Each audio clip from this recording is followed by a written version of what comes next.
안 물어봐도 알려주는 남 얘기 아날람 225화 5회 제1부 오랜만에 다시 돌아온 아날람. 한 달이 넘게 쉬었습니다.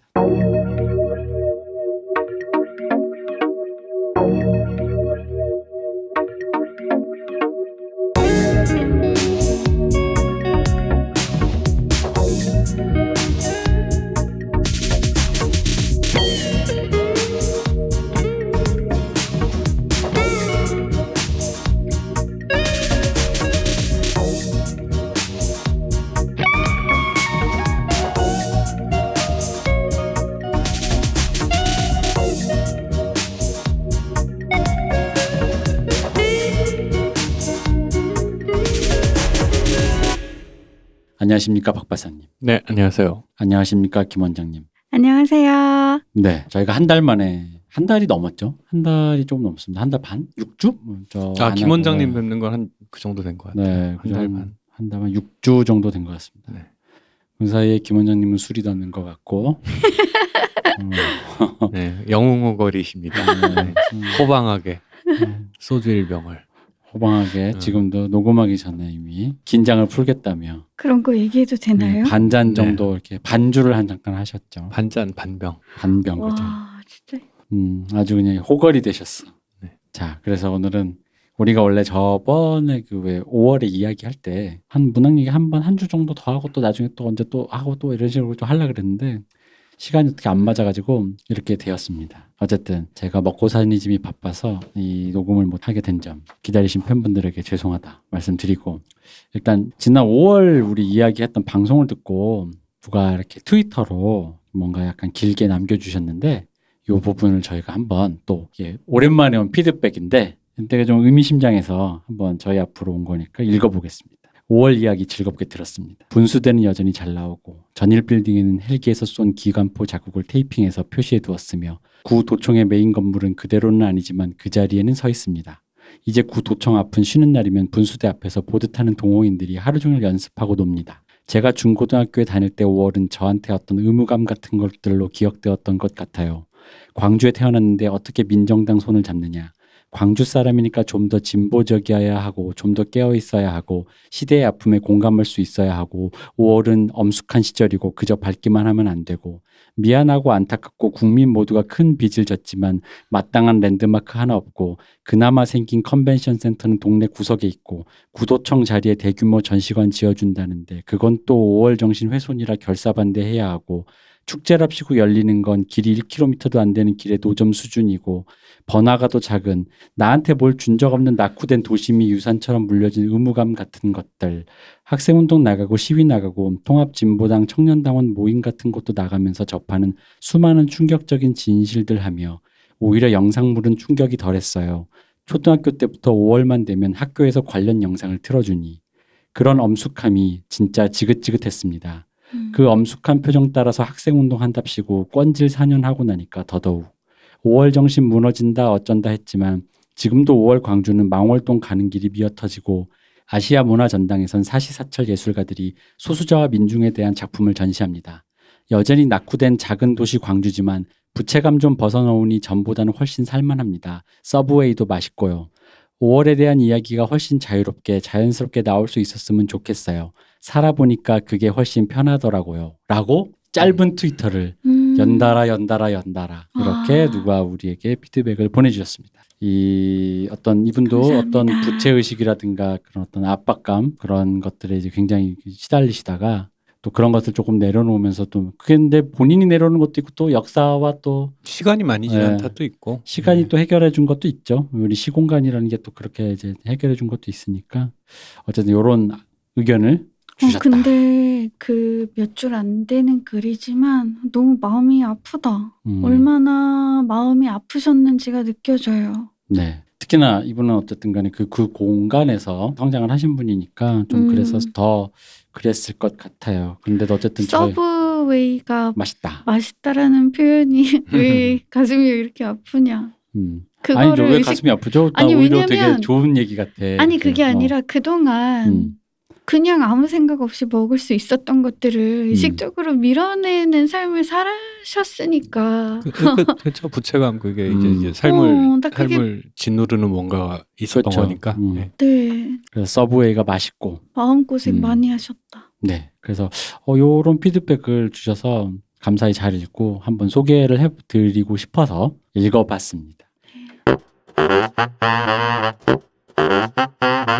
네. 그리고 오늘은 할 일이 좀 많습니다. 너무 방송 오랜만에 하다 보니까 뭐가 있냐면 말이죠. 후원 얘기를 해야 됩니다. 후원 얘기를 해야 되는데 오늘은 또 후원해 주시는 분들의 이름을 제가 문익환 목사님처럼 호명하며 이거 내가 해보니까 문익환 목사님 같더라고.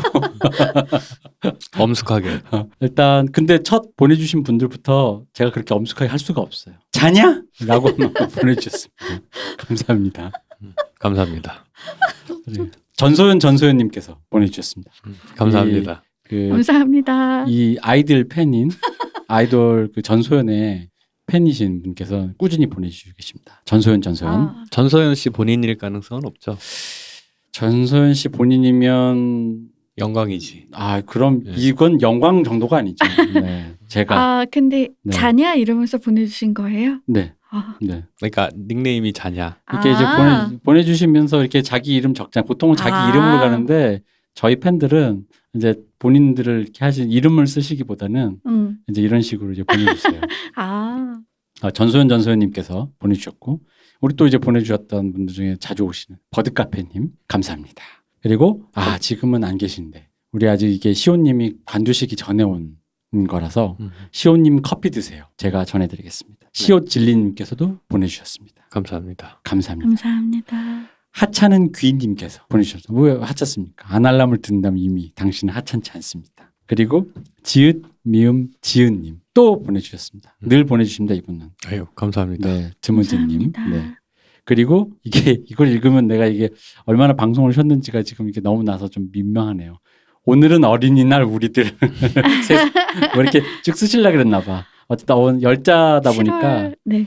오늘은 어린이날 우리들 해서 보내주셨습니다. 감사합니다. 만난 거 드세요. 와 감사합니다. 그리고 보내주셨고 이게 대단해. 이렇게 보내주신 분이 계세요. 비트코인 판돈. 얼마에? 근데 제가 이런 말씀을 드리긴 그렇지만 이분은 이런 표현 떡락? 아니야 그래도 떡락. 그게 5월 네 그렇죠. 네. 괜찮아요. 네. 그리고 앞에 또 보내주셨던 전소연님께서 또 보내주셨습니다. 아유 감사합니다. 이거 저기 약간 아프리카 이런 데서 네. 그 도네이션 리액션하는 그런 거 해야 되는 거죠? 그렇죠. 빨리 그런 거 해야 되죠. 네. 내가 약간 생각하고 있어요. 네. 우리 얼굴을 가리면서도 할 수 있는 방법이 있더라고. 얼굴을 씌워주는 게 있더만. 그래서 저도 이제 한번. 그럼 보이는 어떤 이런 방송은 한 번도 안 하신 거예요? 그죠. 공개 방송만 했죠. 공개 방송 얼굴 보이잖아요. 우리 팬들은 공개 방송할 때 얼굴을 안 찍어가요. 저희가 부탁했거든요. 진짜. 네. 자 그리고 사연도 듣고 싶어요. 그리고 재밌겠다. 사연 했어요. 사연 있어요. 네. 저희 방송 좀 들어요. 네. 죄송합니다. 관심 좀 가져주세요. 네.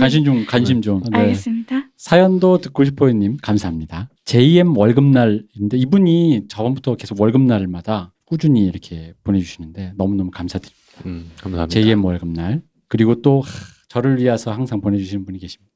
울희 동규 아까. 제가 이분 때문에 아의 외길로 가고 있어요. 저는 오늘도 아를 먹고. 울희 우리 동규 아깝. 네. 아이스 아메리카노 먹어라 이거지. 네, 그렇습니다. 그리고 김지읒시은님. 귀엽다. 김지읒시은님 감사합니다. 감사합니다. 사랑은 돈으로 증명하자 님께서 감사합니다. 증명됐습니다. 역시 증명이 됩니다. 네, 맞는 것 같아요. 사랑은 돈으로 증명되는 거. 저 눈물을 흘리고 있습니다 지금. 지금 인공 눈물을 눈에 넣고 흘리고 계십니다. 엉망 울고 있습니다. 눈을 감고 지금. 그리고 아쉽지만 계속되어야. 나 이거 되게 곱씹었어요. 이분이 후원 보내주신 분. 아쉽지만 계속되어야. 아쉽다는 게 뭘까? 너희들이 내 마음엔 안 들지만 그렇죠. 그래도 계속은 돼야 된다. 그렇죠. 이런 얘기 같습니다. 죄송합니다. 죄송합니다. 저희 팬들 분 중에 그 아이들, 그 여자 아이들, 그 G 아이들 팬분들이 많으세요. 그래가지고 이번에 거기에 이제 우기라고 멤버가 솔로 데뷔 지난달에 했었는데 우기 솔로 데뷔 기념으로 보내주셨습니다. 아이고, 감사합니다. 감사합니다. 그리고 이게 제가 보기에는 우리 아이들 팬분들이 한 분인가? 아까 전선님이 돌아가면서 하는 건지 그럴 수도 있지. 아니면 그냥 아이들 팬이 진짜로 많은 건지는 알 수가 없지만 많습니다. 그리고 우리 또 사이시옷의 받침, 이 시온님에게 바친다. 네. 그리고 시온님 이제 방송 나가고 이제 나온 것 같아요. 시옷 송별 회식비 회식을 잘 썼습니다. 금금 뜨아깝. 이럴 때 이제 내가 제가 사실 커피를 하루에 한 잔밖에 안 먹어요. 근데 먹고 뜨아 먹고 하기가 힘든데 제가 일단 뜨아도 한번 해보겠습니다. 근데 너무 귀엽다. 금금 뜨아깝. 금금 뜨아깝. 네, 그리고 시옷의 은혜는 하늘 같아. 그리고 이게 같은 분인 것 같아요. 바로 아날람의 은혜는 하늘 같아로 또 보내주셨습니다. 후원을. 감사합니다. 네. 그리고 우리 시온님 생일이 원래 12월 15일이라서 12시 15분에 시오씨 하면서 또 후원을 보내주셨습니다. 12시 15분은 시오씨죠. 네. 그리고 아날람이 있어 라고 보내주셨는데 이게 아날람이 있어서 뭐뭐 하다라는 얘기인 건지 그냥 데어리즈 아날람이 있어 아날람이 거기 있다. 이런 건지 모르겠습니다. 감사합니다. 그리고 또 보내주신 분이 넌 이게 좀 그래요. 5년간 행복했습니다가 이게 아마 시온님한테 하는 거겠죠. 그리고 이분 다음 분은 시옷님인데 시옷 가나다라 마바사의 기억니은 시옷인데 시온님으로 보내주셨어요. 시온. 네, 시온 시몬 그 시몬이구나. 시온 너는 아느냐? 이거 아니죠. 이건 시오니즘. 네. 시오니즘이요? 수고 많으셨어요. 이것도 시온님한테 보내는 메시지였습니다. 아날람 따봉님 오랜만에 후원을 보내주셨습니다. 그리고 시온님 퇴직금 들어왔습니다. 퇴직금은 잘 전달해 드리도록 하겠습니다. 감사합니다. 염시읒즈님 님이 보내주셨습니다. 2번이나 보내주셨어요. 연달아서. 근데 후원 많이 지금 새삼 놀랬어요. 또 시옷 퇴직금 이라면서 보내주셨습니다. 그리고 쭈루쭈루 밑쭈루님 보내주셨고 제가 영어에 짧았는데 이건 읽을 수 있습니다. 정글님께서 후원을 보내주셨습니다. 그리고 조이응지은님께서 후원을 보내주셨습니다. 감사합니다. 네. 그리고 아까 버드카페님이 또 보내주셨고요. 감사합니다. 이게 이제 제가 이게 좀 오래셔가지고 이미 방탄 BTS의 버터가 내려갔죠. 아직도 1위인가요? 지난주 1위 했다고 들었는데. 지난주도 1위인가요? 네. 방탄 버터 만관부라고 했는데 많은 관심 부탁드립니다. 네, 그렇죠. 예, 약자죠. 방탄 버터 만관부. 이미 저의 관심과는 상관없이 저는 빌보드를 몇 주씩 한다라는 건 우리 때 이 라떼는 말이야. 보이즈 투맨 무슨 엔드 오브 더 로드 뭐 이런 거 신기록 썼다 요럴 때나 하는 그런 거. 그렇죠. 뭐 휘트니 휴스턴 뭐 이런 거. I'll always love you 뭐 10주 뭐 이러면서 막 이렇게 기록 세울 때나 나오는 얘기지. 이거를 뭔가 물론 제가 방탄소년단을 가까이서 봤다는 건 아니지만 어쨌든 한국 뮤지션이니까 흔히 말하는 지근거리에서 봤다라는 느낌처럼 본다면 어떤 그런 뮤지션이 몇 주를 빌보드에서 1위를 한다? 1위 한 번도 아니고? 라는 거는 좀 뭔가 놀라운 일이죠. 놀랍다 못해 약간 좀 뭐라 그러지? 뉴스로 매주 이제 갱신됐잖아요. 그때마다 진짜 초현실적이더라고. 약간 이거는 몇 주 갱신했나요? 1위를? 네. 저는 근데 그 버터라는 노래를 네. 혹시 한사랑산악회 그 피식대학 네, 피식대학교예요. 그 컨텐츠로 봤거든요. 아 그래요? 네, 거꾸로. 큰일 노래 났네. 너무 좋던데. 노래 너무 좋았죠. 네, 노래 진짜 좋더라. 저도 피식대학의 물리 선생님을 참 사랑합니다. 정광용 쌤. 자, 그리고 저의 진찐 팬이 나타나셨습니다. 한류 팟캐스터 이근근 팬. 이분은 역시 감사합니다. 그리고 TXT 텍스트? 컴백 기념. TXT. 네, TXT. 이제는 빅히트라고 하면 안 되고 하이브. 네, 하이브의 후배 그룹. 금금. 잠깐만 눈이 이게 금금 얄얄입니다. 알랄인 줄 알았다가. 얄얄 무슨 뜻인가요? 글쎄요, 얄얄얄라서. 얄얄얄레성. 이분도 나이가. 청산별곡. 네, 그런 느낌이고. 우기 솔로 데뷔. 감사합니다. 그분이 2번 보내신 거 아니에요? 또 보내셨습니다. 와 근데 너무 감사하다. 감사합니다. 그리고 미연 솔로 대박. 이것도 역시 미연 씨도 아이들 멤버잖아요. 그죠? 솔로는 안 나왔을 텐데. 그러게 말이요. 그럼 이 미연은 그 미연 아닌가? 근데 한 분이 지금 돌려막기 하는 느낌이 살짝 있는데. 그렇죠. 네. 약간 그런 느낌인 것 같아요. 네. 그리고 제가 시호님 안 계신 첫 주에 저희 어떤 그 야심찬 저 사업 비즈니스 모델을 제가 발표했잖아요.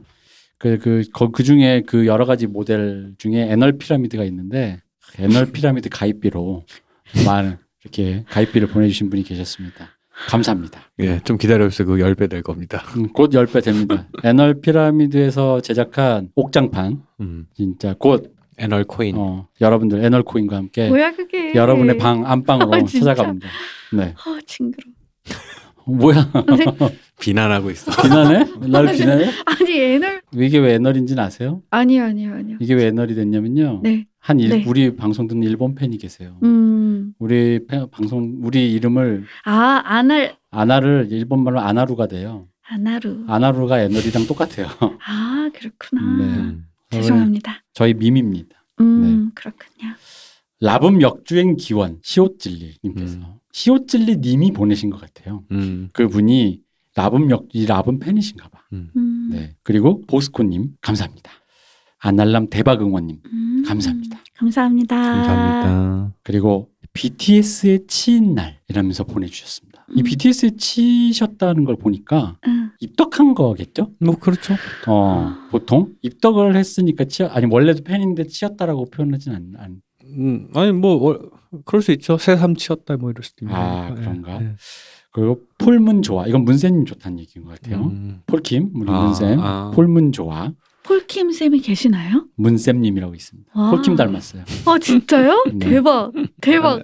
참고로 아날람에서는 저를 오다기리조 닮았다고 합니다. 대박. 그런 방송입니다. 아시겠죠? 오다기리조 어때요? 네. 근데 느낌이 있어요. 왜 웃어? 네, 김 원장님, 네, 훌륭하십니다. 좋은 분이야. 네. 기본적으로 싫은 말은 안 해. 네, 나 되게 잘해요 싫은 말. 자. 방탄 버터 빌보드 핫백. 와 근데 1위. 그거 진짜 좋았어요 버터. 전소연 전소연님이 또 보내셨는데 내가 보기 전소연 전소연님이 미연솔로 우기솔로 이거 돌려먹는 것 같은 그런. 전소연 씨 본인인 것 같아. 그런가? 이태 선장님이 그러면 자기 멤버들을 챙기면서 그러지. 전소연 역시 난 그럴 줄 알았어. 우리 아칼리는 그럴 줄 알았어. 전소연 씨가 그럴 수 있어. 난 근데 전소연 씨는 그럴 수 있다고 생각해. 사랑합니다. 새 앨범, 이번에 새로 싱글 내신 거 정말 잘 듣고 있습니다. 혹시 들으신다면 사랑해요. 그 프로듀스 101 언프리티 랩스타 다 봤어요.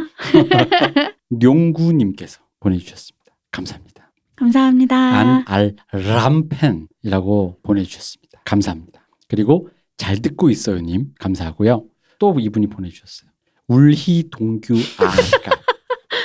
그래서 제가 지난달 그분. 예, 아와 뜨아와 이 사이에서 라떼는 없는가? 나는 아메리카노인가? 그런 것 같습니다. 그리고 우리 그분이 돌아가셨잖아요. 유상철 감독님. 네. 근조 영웅 유상철 이렇게 보내주셨습니다. 감사합니다. 저희도 유상철 감독님을 추모합니다. 고인의 명복을 빌겠습니다. 네. 그리고 감사합니다라고 보내주셨고요. 아날람 따봉이라고 이 아날람 따봉님도 이렇게 우리 자주 보내주신 분이에요. 감사합니다. 나 근데 너무 궁금하다. 이 수많은 분들이 다 각지에서 어떻게 이 채널을 찾아서 들으시는지 나 너무 궁금한 게 TV 틀면 나오는 게 아니잖아요. 찾아서 들으시는 거잖아요. 갑자기 그 얘기하다가 아까 박 박사 했던 얘기 생각하니까 이게 혹시 이 모든 사람이 다 한 명 아니야? 키다리 아저씨?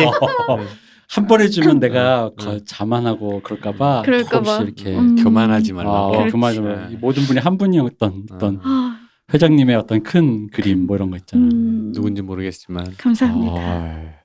어쨌든 청하 사랑해. 청하. 그리고 청하 데뷔 4주년 이래가지고 두 분이 보내주셨는데 청하 씨가 데뷔한 지 4주년이 됐습니다. 너무 멋있는 분 청하. 저도 청하 씨. 김 원장님은 술 청하만 아실 것 같아요. 아니에요. 가수 청하를 아세요? 잠깐만요. 저도 감히 얘기를 드리자면 약간 청하 아니 술 얘기하려고 그랬지. 아니 나 닮았다는 얘기 들었거든요. 우리 김 원장님 너무 좋아하시는데? 죄송합니다. 청하 닮은 김 원장님. 죄송합니다. 오다기리조 닮은 박 박사님. 청하 김청하 말고요. 임청하. 임청하 닮은 김 원장님. 우리 청하 그러니까 여기 가수 청하를 닮았다는 말씀을 들으셨다. 네. 그러니까 자, 그리고 그냥 축하해 님께서. 근데 이분도 아까 청와대비 4주년 하고 끊겼거든요. 그 다음 축하해가 들어왔기 때문에 한 분이 이렇게 해주신 것 같아요. 청와대비 4주년 축하해. 그 전 분은 청하사랑이었고 이것도 한 분이 놀라워. 아, 너무 감사하다. 어떻게 이렇게 배려해 주실 수 있어요? 네, 그렇죠. 그래서 많은 분들의 후원으로 저희가 네. 이 아도 사 먹고 스튜디오 녹음비도 되고 하고 있는 겁니다. 그렇구나. 네, 그렇습니다. 자, 그리고 마지막으로 너무 길어서 제가 방송 하도 쉬어가지고 많으니까 다 오늘은 다 안, 다음 방송에 또 하겠습니다. JM 월급날님께서 또 월급날이 됐어요. 저희가 소개하다 보니 월급이 돼서 한 달이 지났구나. 네, 그렇습니다. 그래서 감사합니다. 감사합니다. 네, 자, 그럼 감사합니다. 일단 여기까지 후원해 주신 분들께 모두 감사드리고 제가 사실 좀 생업에 치여서 한 몇 주 쉬었는데 좀 더 성실하게 방송을 좀 해보도록 노력하겠습니다. 요즘이 꽃게철이어가지고요. 네, 대표님께서 좀 조업을 하시느라고 그렇습니다. 떼놓치면 힘드니까. 네, 그렇습니다. 제가 좀 열심히 사야 되는데 산동반도에서 넘어온 중국인 어선들과 사투를 벌이다가 또 살아 돌아왔습니다. 만선으로 오신 거죠? 아니요. 아닌가요? 아니 저 모자 저 만선 깃발이잖아요. 그렇죠. 만선 아니에요. 그 영화 아시죠? 해모라고. 그 꼬라지 났어요. 네. 세상에.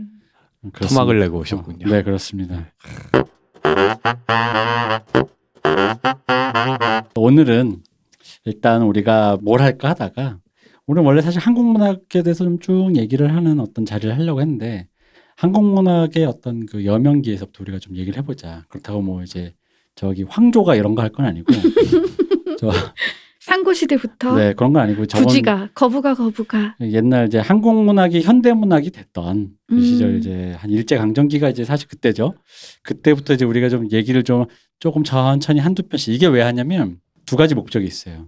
하나는 지금 우리 방송을 들으시는 좀 30, 40대 중장년층들은 읽어봤는데 기억이 안 나거나 뭔지는 아는데 가물가물하신 분들도 있고 그런 면에서 제안을 한번 하고 싶은 게 있는 게 제가 이제 살면서 모두가 학교를 다니고 학창 시절에 작품을 배우잖아요. 소설을. 그죠.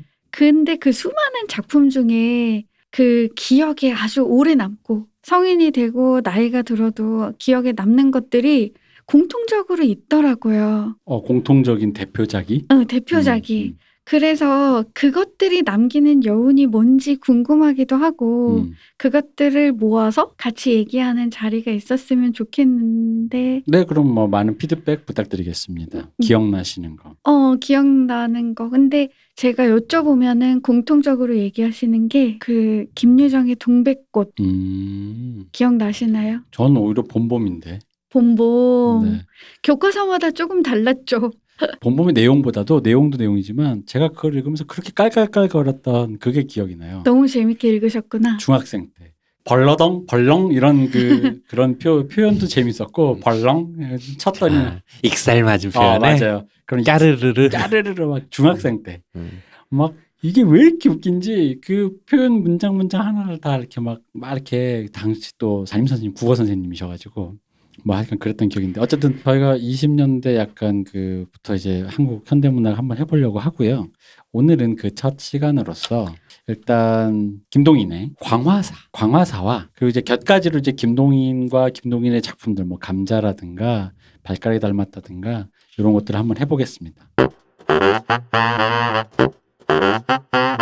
기억을 되살리는 몇 가지 얘기해드리면 더 좋지 않을까요? 그러니까 이제 기억에 많이 남는 작품들이 공통적으로 있는데 보니까 김유정의 동백꽃 뭐 이렇게 좋아하는 옆집 총각한테 가서 뭐 이런 거 있잖아요. 감자 새알을 뜨거운 감자 새알을 쥐어주면서 니네 집엔 이거 없지?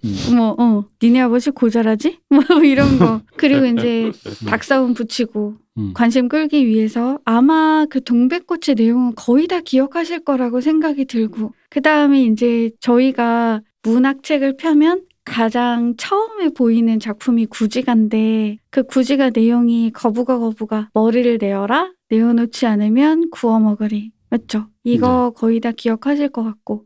그 다음에 우리는 약간 좀 나는 좀 그런 쪽으로 좀 발달돼 있어서 치정 이런 거 처용간지 우리는 바로 우리 바로 처형가지. 뭐 구지가 이런 건 기억이 안 나요. 처형가지 바로. 뜨겁잖아. 그냥 이제 너무 강렬하게 인상이 남아서 이렇게 밈화된다 그러죠. 그죠. 예. 그런 식으로 표현 그런 것들이 되게 많죠. 뭐 왜 먹지를 못하니라다 이런 그렇죠. 거 해가지고. 그게 운수 좋은 날인 거죠. 뭐 화수분이라는 표현도 그렇고 그런 것들이 이제 그냥 일상생활에서 농담으로 계속 소비되는. 맞아요. 그러면은 두 분이 고등학생 때 그 처형가를 배우면서. 네. 서울 달밝은 밤에 밤늦게 눈이다가 집에 들어가서 보니 가랑이가 4개여라. 2개는 내 것인데 음란하네. 2개는 누구의 것인가. 이런 거를 다 기억을 하고 계신다는. 아니요. 다 기억은 안 나고 그 상황만. 근데 나는 솔직히 말하면 처형가 처음 딱 보고서는 무슨 생각이었냐면은 어릴 때 보니까 이게 무슨 상황이 정확하게 입력이 안 됐어요. 이게 오쟁이 지는 상황이잖아요. 그러니까 이제 우리도 그랬던 게 그게 보통 이제 어른 때 배우니까. 그러니까 이제 뭐 바람피다 걸린 상황인 건 알겠는데 그 정서가 뭔지 뭐 이거에서 확 오는 게 느낌이 별로 없었어가지고. 그 처형가가 웃겼더니 우리는 대충 알겠는데 선생님이 애둘러 넘어가려고 한다라는 그 이상한 뉘앙스가 있었어요. 그 나이 먹고 생각하니까 왜 그냥 그 참담한 심정과 그런 것들이 이제 나이 먹으니까는 이해가 되는데 어릴 때는 약간 그런 뭐지 뭐 약간 이렇게 그러니까 느낌이 화가 났던 것 같아요. 그러니까 이게 요즘 말로 하자면 오히려 더 처형가의 정서가 다 와닿는 게 그게 웃긴 거죠. 사실 들어가서 이런 썰어 죽이려는 놈들 하면서 머리끄댕이 잡는 게 아니라 거기서 이제 이렇게 뭘 하는 거잖아요. 춤을 추나 하는 거잖아요. 저 2개는 누구의 것일까? 나의 아내를 침범하고 있는 저 2개의 다리는 누구일까라고 하면서 보통 인간의 어떤 상식을 뛰어넘는 엄청난 그 포용, 관용을 보여줘서 그 역신이 오히려 당황하고 감동해서 도망간다는 얘기. 이게 수액이잖아요. 이게 이제 수액을 하는 거죠. 그래서 들어가서 그냥 이런 쳐주기를 이가 하는 게 아니라 갑자기 따가지고 뭐 그러니까 요즘식으로 하면은 갑자기 노래를 부르는 거지. 춤을 추면서 그랬더니 이놈 하면서 오히려 안에 있는 사람이 화들짝 놀라서 이거 보통 미친놈이 아니다. 이거 내가 잘못 이거 했네 하면서 번지수를 잘못 골랐네. 약간 이런 식이 되는 건데 그런 스웩인데 그걸 이제 마땅히 설명하기가 좀 애매하니까 그 남자가 거기서 들어가서 썰지 않고 그것을 한다라는 거를 저도 어릴 때 선생님이 완벽하게 이 맥락을 설명을 잘 하지는 못했어요. 이제 거기서 들어가서 칼질하면은 이제 영화 그거 운하기가 되는 거죠. 그렇죠. 운하기 이마무라 쇼헤이의 영화 운하기가 그렇게 시작하죠. 그렇게 시작을 그렇게 시작하죠. 네, 그렇습니다. 그런데 이제 어쨌든 그런 처형가, 우리는 치정이죠. 일단 젊은 소년의 마음 속에 깊이 남기는 처형가. 선생님은 뭔가 이렇게 얼버무리고. 이게 어쨌든 일상생활 속에서 그냥 자연스럽게 어떤 모두가 아니까 농담으로 나오는 것들은 확실히 학교 다닐 때 배운 것 중에 확 남는 것들이 있죠. 그런 식으로 그 각자 교과서가 달라가지고. 맞아요. 근데 구독자분이라고 하나요? 청취자. 청취자분들 세대를 제가 잘은 모르지만 되게 국정교과서 세대도 많으셨을 것 같고, 그죠? 아닌가?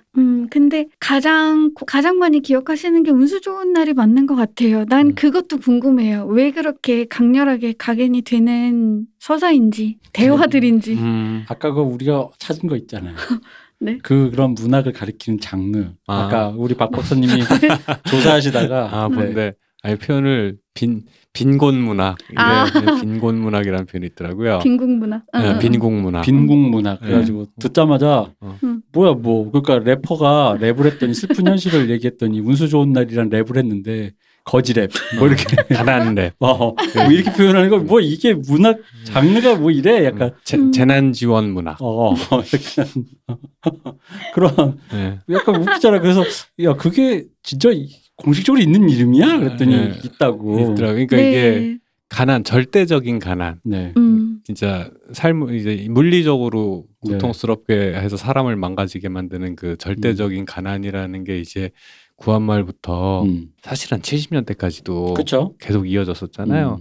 근데 그 구한말부터 해서 일제시대까지 6.25 때까지 진짜 정말 찢어지는 가난이라는 게 되게 흔하다 보니까 그 삶을 묘사하는 작품들이 워낙 많으니 그것을 빈국문학이라고 이렇게 표현을 했던 것 같은데 너무 다이렉트한 표현이어가지고 뭐라고 그 설명에 뭐라 써있냐면 세기말적 가난이라고 써있는 거예요. 근데 세기말이라는 표현을 쓰면 우리 21세기 될 때 그 세기말 20세기지. 근데 이제 여기서 말하는 세기말적 가난이라는 건 19세기에서 20세기 넘어올 때 세기말적 그렇죠. 가난이라는 표현이 나오는데 그 보고서는 약간 좀 뭐라 해야 되지? 지금 현재 상태에서 사람들이 힘들다 하면서 말하는 가난이랑은 차원이 다른. 그렇죠. 그건 완전 생존의 문제죠. 그 절대적 가난이라는 거가 되게 중요한 이슈였구나라는 게 좀 느껴지는 그러더라고요. 그래가지고 너무 다이렉트한 표현인데 거기에 해당하는 작품들이 너무 많은 거지. 우리가 기억하는 아까 말씀하신 대로 운수 좋은 날도 그렇고 최서의 탈출기 뭐 이런 것도 그렇고 다 이제 가난에 대한 사실 우리 이따 얘기할 김동인의 감자도 사실은 이 가난에서 그죠? 더 출발되는 얘기들이 되게 많고 그러더라고요. 사실 그렇죠. 사회에 뭐를 묘사한다 이런 식으로 해서 어떤 이름을 좀 붙여줄 법도 한데 굳이 빈공문학이라고 하니까 이게 뭔가 빈보문학. 근데 난 그게 그러니까 왜냐면 그게 좀 그런 게 한국 정서상 이게 가능한 일인가 약간 이거 매기는 거야 약간 이런 거예요. 한국인이 예를 들어 그렇잖아 우리가 저 사람 가난하다 해서 가난하다고 표현을 안 하는 건데 이게 그쵸.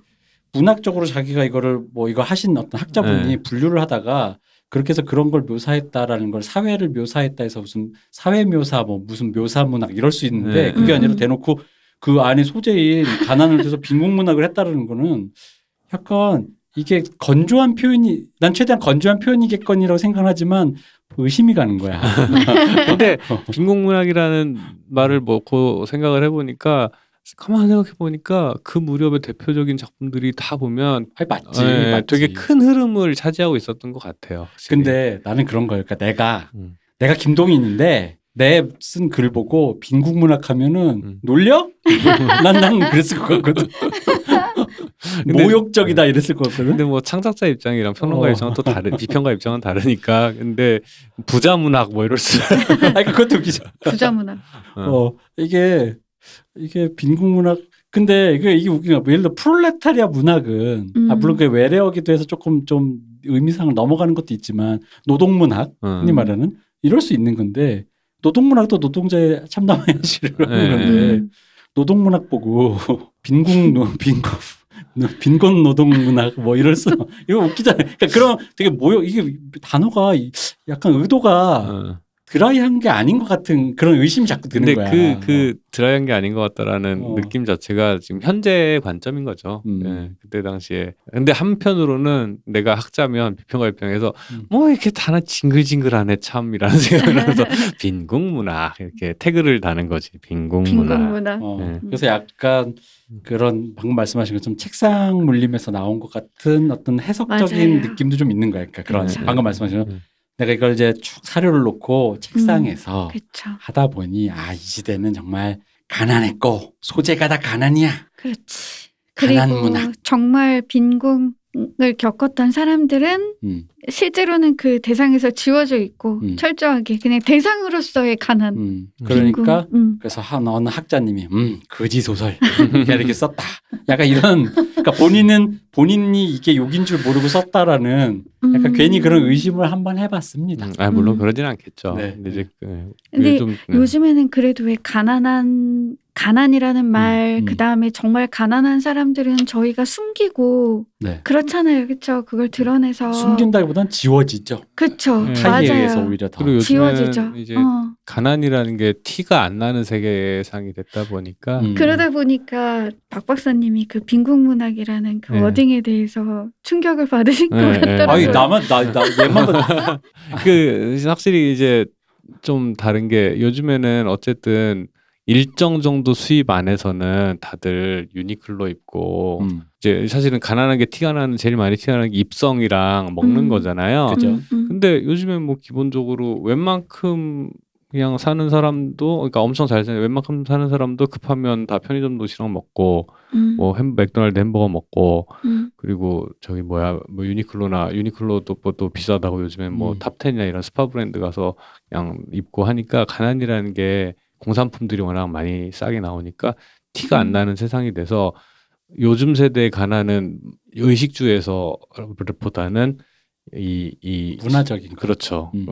그런 것 같더라고요. 그걸 뭐라는 표현이 있거든요. 그 가난이 어떻게 이렇게 티가 안 나는. 근데 그거 말고 유니클로 옷이 문제가 아니라 일단은 그냥 몸이 다 제대로 가려지는 옷조차도 제대로 구하기 힘든 어떤 상황이 묘사되는 수준에. 네, 그렇죠. 뭐 먹지 못하고 그리고 그런 것 때문에 단순히 굶는다 문제가 아니라 그런 걸로 멸시를 당하고 가족이 해체되고 딸을 뺏기고 아내를 뺏기고 뭐 무슨 뭐 팔다리를 잃고 뭐 그런 주로 그런 류의 아주 굉장히 참혹한 그런 부분들을 다루고 있죠.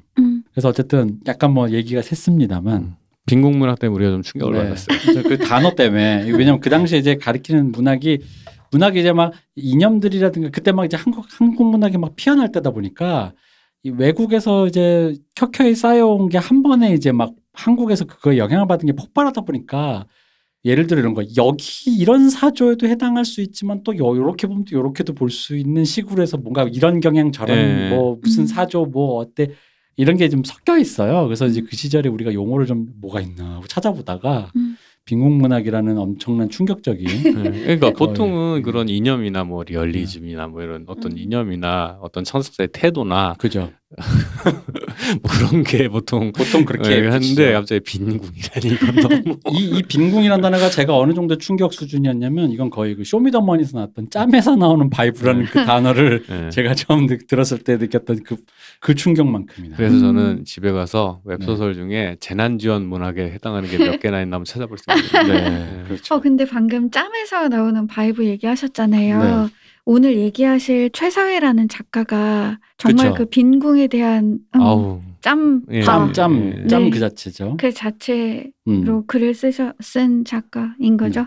그런데 이제 광화사 이제 다룰 건데. 근데 그게 그 수많은 빈국문학 중에서 광화사는 좀 벗어나 있어요. 이건 빈국문학은 아닌 것 같아요. 네, 아니고 이제 김동인이라는 작가와 이제 광화사와 우리가 이제 오늘 얘기할 이 빈국문학 그리고 사회주의 문학, 카프나 요런 계열의 얘기를 하기 위해서 일단 일종의 어떤 그 공통적인 경향성을 갖고 있어가지고 요걸 일단 꼽았습니다만 저는 일단 김동인 작품을 이거 짧으니까 광화사를 읽는 김에 뭐 발가락이 닮았다나 감자나 이런 걸 다시 읽으면서 느꼈는데요. 저 이분이 어렸을 때 몰랐는데 저의 어떤 영혼의 반쪽 같더라고요.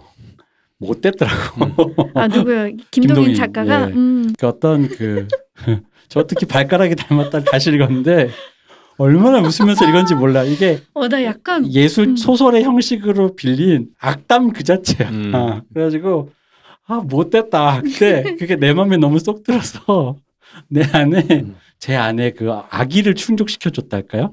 오랜만에 김동인 소설가가 내 아기를 이렇게 충족시켜주는 사람. 그래서 내가 갑자기 이분의 삶을 그렇게 정확히 몰랐는데 방송을 하려고 이제 찾아봤어요. 이분이 그럴 수밖에 없는 사람이더라고. 그렇게 산 사람이고. 그래요? 그러니까 이분은 철저하게 이분이 이제 그 반민족 친일 행위에 그렇죠. 이제 그 친일파로 이제 돼 있는 분이잖아요. 올라가 계신 분인데. 친일 임명사죠? 네, 올라가 계십니다. 근데 이제 이분이 보니까 이분은 그냥 철저한 유미론자. 그러니까 이데올로기랑은 아무 관계 없는 사람. 그냥 이쁘다 안 이쁘다가 이분의 판단 기준이야.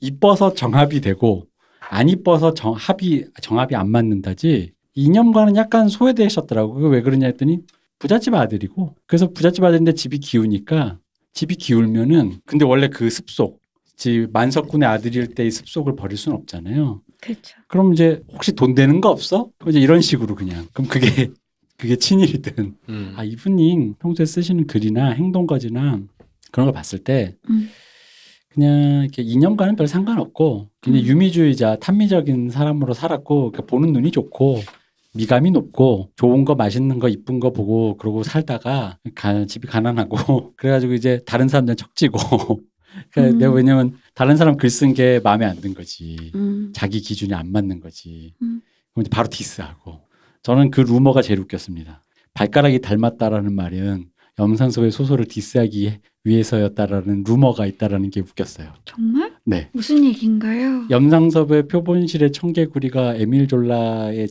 자연주의적인 소설? 네, 그거를 이제 한국에서 구현했다라고 네. 했는데 거기에 발가락이 닮았다라는 것은 무엇이냐? 발가락 정도. 에이, 진짜 그 루머가 있어요. 예, 그 루머가 있어요. 그래서 보다가 발가락 정도 닮았네. 그 정도 했네. 애썼네. 약간 이런. 정말? 실제로 염상섭이 요거에 대한 루머를 듣고 둘은 친분 관계가 없었답니다. 그러니까 일종의 뭐냐면 아니 난 알지도 못하는 사람이 나를 자다깨도 디스 랩이 올라온 거야. 이렇게 차트에. 박 박사도 뭐 이러면서 모르는 사람이 약간 뭐 그런 루머가 있었대요.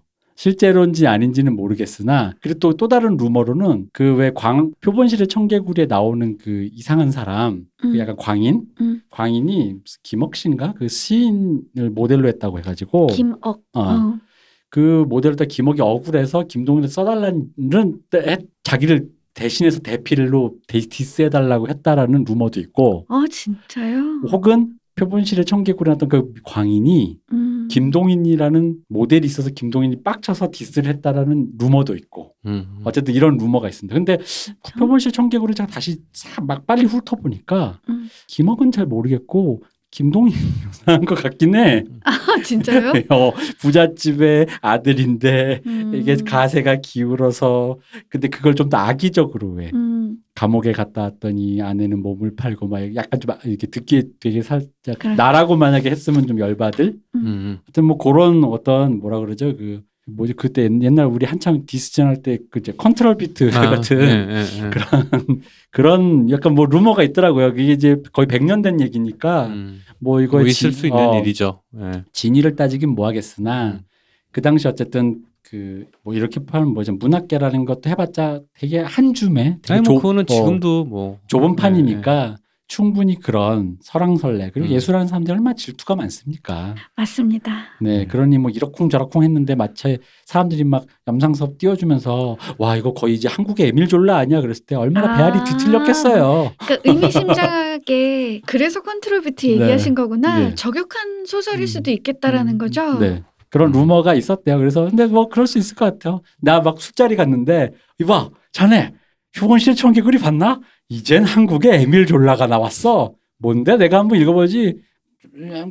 시라미 뭐 이런 거죠. 그러니까. 근데 그런 의도를 썼다고 하면 놀라운 게 이 소설 자체는 읽으면 뭔가 약간 마음이 아픈 거 있지 않아요?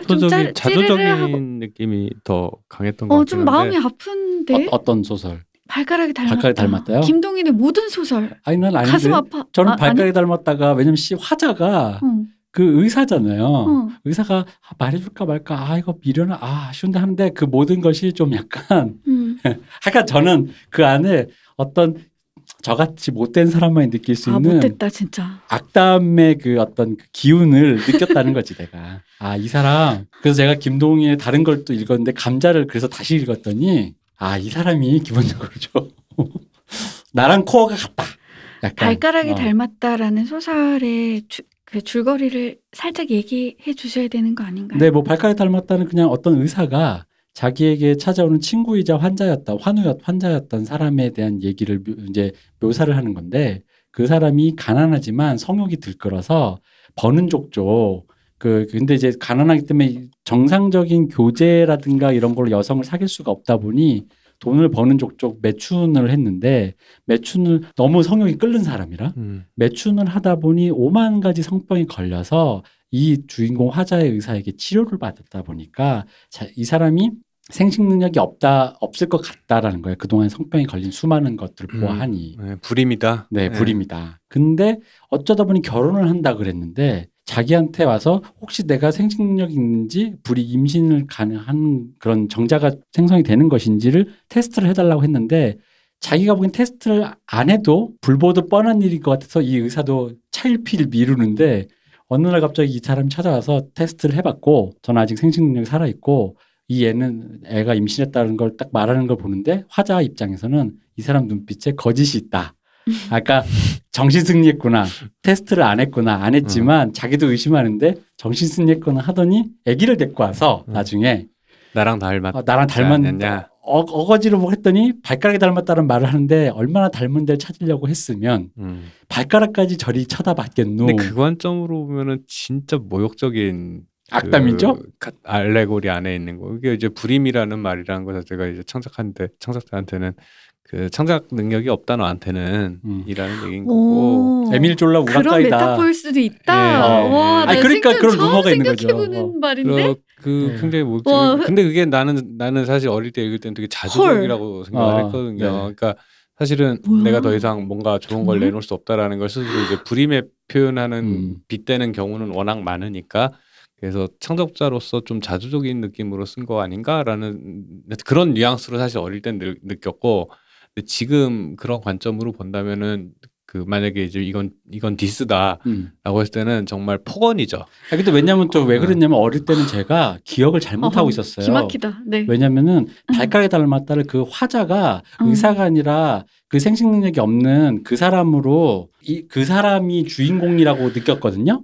근데 다시 읽었더니 화자가 관찰하는 그 의사인 거야. 거죠. 그러니까 이게 내가 생각하는 거, 그러니까 원래 그 사람이 말씀하신 자조라는 걸 저도 어릴 때 그렇게 느꼈거든요. 네. 아무래도 이제 기억하는 건 몰입하는 대상이 이제 주인공이 될 수밖에 없으니까 네. 화자. 근데 이게 화자가 하나 껴있다라는 게 새롭게 약간 눈에 들어오면서 이게 전체적으로 읽는데 전 염상섭을 생각을 안 그 루머를 인정 안 하더라도 약간 이게 약간 악의적인 악담 같은 느낌이 좀 뉘앙스가 있더라고요. 그게 이게. 왜 그러냐면 그 화자 때문에 그렇더라고. 그치.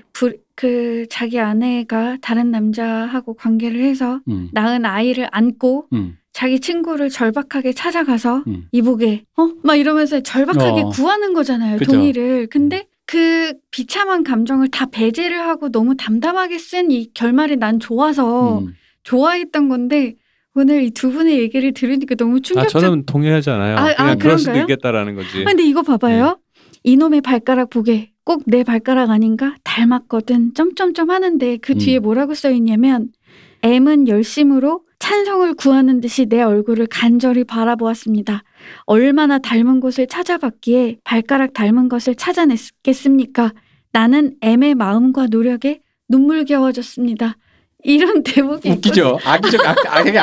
악당이라니까. 뭐야? 이게 이제 오쟁이지는 이 공포라면 이제 남성성에 대한 공포인 건데 사실 이제 얘기하실 광화사도 그렇고 이제 광화사도 남자 주인공이 못생겨서 이게 사실은 요즘식으로 표현하면 난 광화사라 그래서 절 이름인 줄 알았어요. 네. 근데 그게 아니라 미친 화가라는 또 한쟁이인 거더라고요. 그러니까 이 양반이 그 현실 연애에 실패하고 옛날이니까 중매로 결혼을 하긴 했지. 근데 요즘 같은 모쏠인 거지.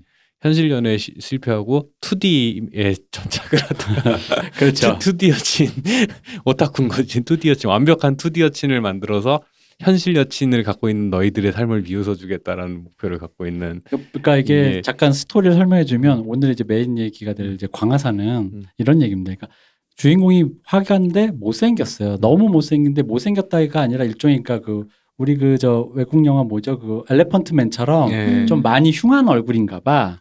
그러다 보니까 연애를 해볼 수 없고 사람들이 다 피하는 거지. 중매를 이제 옛날이니까 이제 이것도 화자가 있어요. 네. 화자는 1940년대 주인공 글쟁이 아마도 김동인 본인으로 보이는 글쟁이가 이제 인왕산에 올라가서 어떤 이야기를 만들까 상상을 하는데 그 상상한 얘기가 조선시대의 화가. 근데 못생겼어. 엄청 못생겨서 이제 부모의 중매로 2번인가 결혼을 시도했는데 둘 다 와이프가 첫날 밤도 제대로 안 치고 다 도망가서 까무라치고 막 기절하고 막 울면서 이러면서 도망가가지고 여자는 나와 이제 이번 생엔 연이 없구나 하고 산에 올라가가지고 혼자서 오두막 짓고서는 살면서 그림만 이제 한 40년째 혼자서. 근데 이제 동자공이죠. 이제 그 순결을 지킨 남성의 그 정력적인 그림을 이렇게 열심히 그리는데 이 양반 소원이 있는데 제대로 된 미인도를 그리고 싶은데 자기 얼굴 속에 나를 어여삐 여기는 얼굴은 어린 시절에 봤던 자기 엄마밖에 없는 거죠. 자기 어머니 얼굴밖에 없는데 그게 가물가물해지니까 모델이 되는 어떤 그냥 아름다운 게 아니라 그런 눈빛을 가진 여성을 찾아다니는데 못 찾다가 어느 날 그 자기 오두막 앞에 시내가에 쌀 씻으러 갔다가 한 18살 정도 되는 정말 절세 미녀를 하나를 만나요. 만났는데 이 사람이 나한테 화들짝도 안 하고 그러는데 보니까 이 소경인 거야. 눈이 멀은 거야. 그래서 이 아가씨를 데리고 와가지고 그래 이 표정이다 하면서 그래가지고 이제 어떻게 꼬셔서 데리고 오냐면 이 시냇물 따라서 바다로 가면은 용왕님의 용궁이 있는데 거기서 여의주를 갖고 오면 네 눈을 뜨게 할 수 있다 라고 얘기를 해주면서 구라를 쳐서 자기 오두막으로 데리고 오는데 그 말을 들을 때 이 아가씨의 표정이 너무 황홀한 거. 그래가지고 그걸 그리고 싶어서 데리고 왔는데 이제 하룻밤을 둘이 보내요. 근데 뻥을 친 거야. 내가 지금 24살 정도 되는 체격 좋은 남자다 이런 뻥을 쳤는데 내가 차은우다. 그렇지. 뻥을 쳤는데 아가씨는 빨리 눈을 떠서 낭구님 얼굴을 보고 싶어요. 빨리 여의조로 눈 뜨게 해서 했더니 이 속돼 이제 하룻밤을 보내고 나서 처녀성을 읽고 속돼진 이 아가씨의 표정이 마음에 안 드는 거야. 그죠. 그래가지고 표정 좀 제대로 내봐 하고 밀다가 죽었어. 넘어져가지고. 그러더니만 그때 머리에 피가 팍 튀어가지고 벼루를 깨면서 먹이 튀었죠. 네, 그거잖아요. 그 순결했을 때 여인의 얼굴이 황홀했지만 자기와 하룻밤을 자고 그 인간 정욕을 알아버린 눈빛이라고 표현을 하잖아요. 그죠, 난 그죠. 너무 화가 나는데 그 눈동자가 너무나 마음에 안 들어서 먹과 벼루를 집어 던지고 여인의 어깨를 잡고 인연. 그러니까 이게 여자를 이렇게 쥐고 흔들다가 옛날에는 이제 남자 이게 체구가 작으니까 체구 하다가 죽잖아요. 그래서 눈 제대로 뜨라고 하다가 그래서 벼루 깨지면서 먹물이 튀어서 활용 점정이 된 거지. 그녀의 눈동자만을 못 그리고 있었는데 거기에 전이 뿅 튀어가지고. 근데 원래 의도와 다르게 되게 원망하는 눈빛이 얼굴이 돼서 이 아저씨가 그 죄의식 때문이겠지 아마도. 그래서 그것만 품에 안고 미친 사람처럼 평생을 떠돌았다. 뭐 이렇게 끝나는 얘기를 김동인으로 추측되는 화자가 생각해내고서는 쓸쓸하게 인왕산에서 다시 내려갔다. 뭐 이런 얘기예요. 저도 그거 보면서 또 여기서도 약간의 악담의 기운을 느끼면서 그렇죠. 역시 못됐고 기본적으로 약간 못된 구석이 있는 데다가 그러니까 이 어떤 상황이나 컴플렉스를 좀 극단적으로 밀어붙여서 어떤 상상의 나래를 펴는 그런 게. 근데 이것 또한 그러니까 저는 공통적으로 감자들고 느껴지는 게 남성성에 대한 공포거든요. 이게 맞아요. 자기가 남성성을 잃었을 때 그러니까 여성에게 자신의 매력을 어필하지 못했을 때 혹은 뭐 어떤 남성으로서 밤에 정력이 부족해서 혹은 뭐 경제적으로 능력이 없어서 이런 식으로 해서 자기한테 자기가 권위가 헤쳐졌을 때 여성이 내 옆에 있던 여성들이 어떻게 망가지게 되는가, 추한 모습으로 변하게 되는가라는 그게 이제 일종의 공포잖아요. 공포거든요. 이게 좀 쉽게 심하게 얘기하면 약간 거세 공포도 있는 거고 그런 게. 근데 되게 진짜로 이 약간 전체적인 글들이 기본적으로 굉장히 이거야말로 그러니까 이건 원어대로 표현하는 게 오히려 맞아. 미소진이적이야. 그래서 그러니까 왜 미소진에서 흔히 가장 많이 나오는 거 있잖아요. 숭배와 혐오가 동시에 등장한다고 김동인의 글에서 보면은. 그 아까 거세공포라는 표현 하셨는데 진짜 약간 몸은 멀쩡하지만 뭔가 약간 불구의 느낌 있죠. 뭔가. 그런 그죠. 그래서 저 보면 웃긴 게 광화사에 보면은 맨 처음에 든 게 그거잖아요. 그러니까 단순히 이쁜 게 자기 엄마가 엄청 이뻤대잖아요. 그래서 그런 표현 있잖아요. 이후에 가질 후대들의 아름다움까지 다 가져서 가진 것만 같은 그런 얼굴을 가진 엄마가 자기를 바라볼 때의 표정이 기억나는데 유일하게 생각나는 여자의 그 아름다움이라는 게 그게 단순히 얼굴만 이뻐서가 아니라 그 눈빛에서 오는 어떤 수많은 무한한, 당연히 엄마가 자식을 볼 때 그런 눈빛에 그 어떤 애처로움과 사랑과 막 그런 여러 가지 섞여 있는 거겠죠. 이제 그 아까 그 소녀를 꼬셨을 때 그 소녀가 한 번도 어떤 이미지를 본 적이 없는 거잖아요. 날 때부터 눈이 먼 상태니까. 그러니까 자꾸 말로 뭐 용궁이 어쩌고 뭐 이렇게 하니까 상상을 하다 보니까 쾌감이 생길 때 그 어떤 황홀한 눈빛을 보면서 그리려고 했는데 그리고 그 용궁에 대한 이야기를 해주면서 너도 눈 뜰 수 있다. 황홀하게 꿈꾸는 듯한 표정을 보면서 아주 격렬하게 숭배를 하는 모습이 그죠? 있잖아요. 전형적인 미소진적인 그거죠. 그래서 이 사람 숭배인데 이 사람이 한낱 여인의 그러자 하룻밤을 보내고 이제 뭔가 그 흔히 말하는 정욕, 그러니까 사실은 그 전까지는 순결했다 이거야. 좀 이게 좀 표현이 좀 그렇긴 하지만 요즘 쓰기로 순결해서 무협지 같으면은 수궁사가 찍혀 있었는데. 그렇지. 하루가 아침에 보니까 없어진 거지. 제가 죄송합니다. 요즘에 제가 무협지를 열심히 읽고 있어가지고. 근데 엄청 집착하더라고요, 그 수궁사에. 그 설명 좀 해주세요. 수궁사가 뭔지. 그 무협지에 보면은 예를 들어서 왜 작년에 히트한 그 의천도령 이런 거 보면 아미파 이런 데는 여자들만 있잖아요. 그죠? 그럼 거기에 장문인이 처녀성을 지켜야 된다고 팔뚝에다가 처녀를 증명하는 수궁사를 찍어줘요. 근데 하룻밤을 남자랑 보내고 나면 그게 없어져. 어떤 의학적으로 어떤 기전이 있는 건지 모르겠는데 하여튼 그런 걸 해요. 그래가지고 팔뚝을 펴가지고 이렇게 왜 처녀인 거를 이제 이야기적으로 스토리텔링적으로 보면은 그런 무협지에서 처녀성이라는 게 되게 중요하게 등장을 항상 하는데 그 남자의 동정도 되게 중요하죠. 네, 그렇죠. 무공 연마할 때 동자공일. 근데 그 예를 들어서 어쩌다 보니 그런 운우지정을 나누는 하룻밤을 보내고 났다 그러면은 시각적으로 그런 걸 표현할 방법이 없잖아요. 네.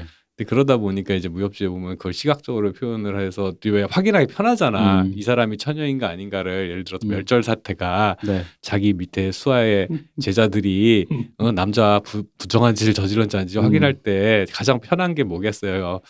그 과학적으로 실제 가능한 방법은 너무 그렇잖아. 그치. 그럼 팔뚝만 딱 보면 되는 건가? 그러면은 자기가 찍어준 수강서가 그대로 살아있나 아닌가를 확인하는 거죠. 와 진짜.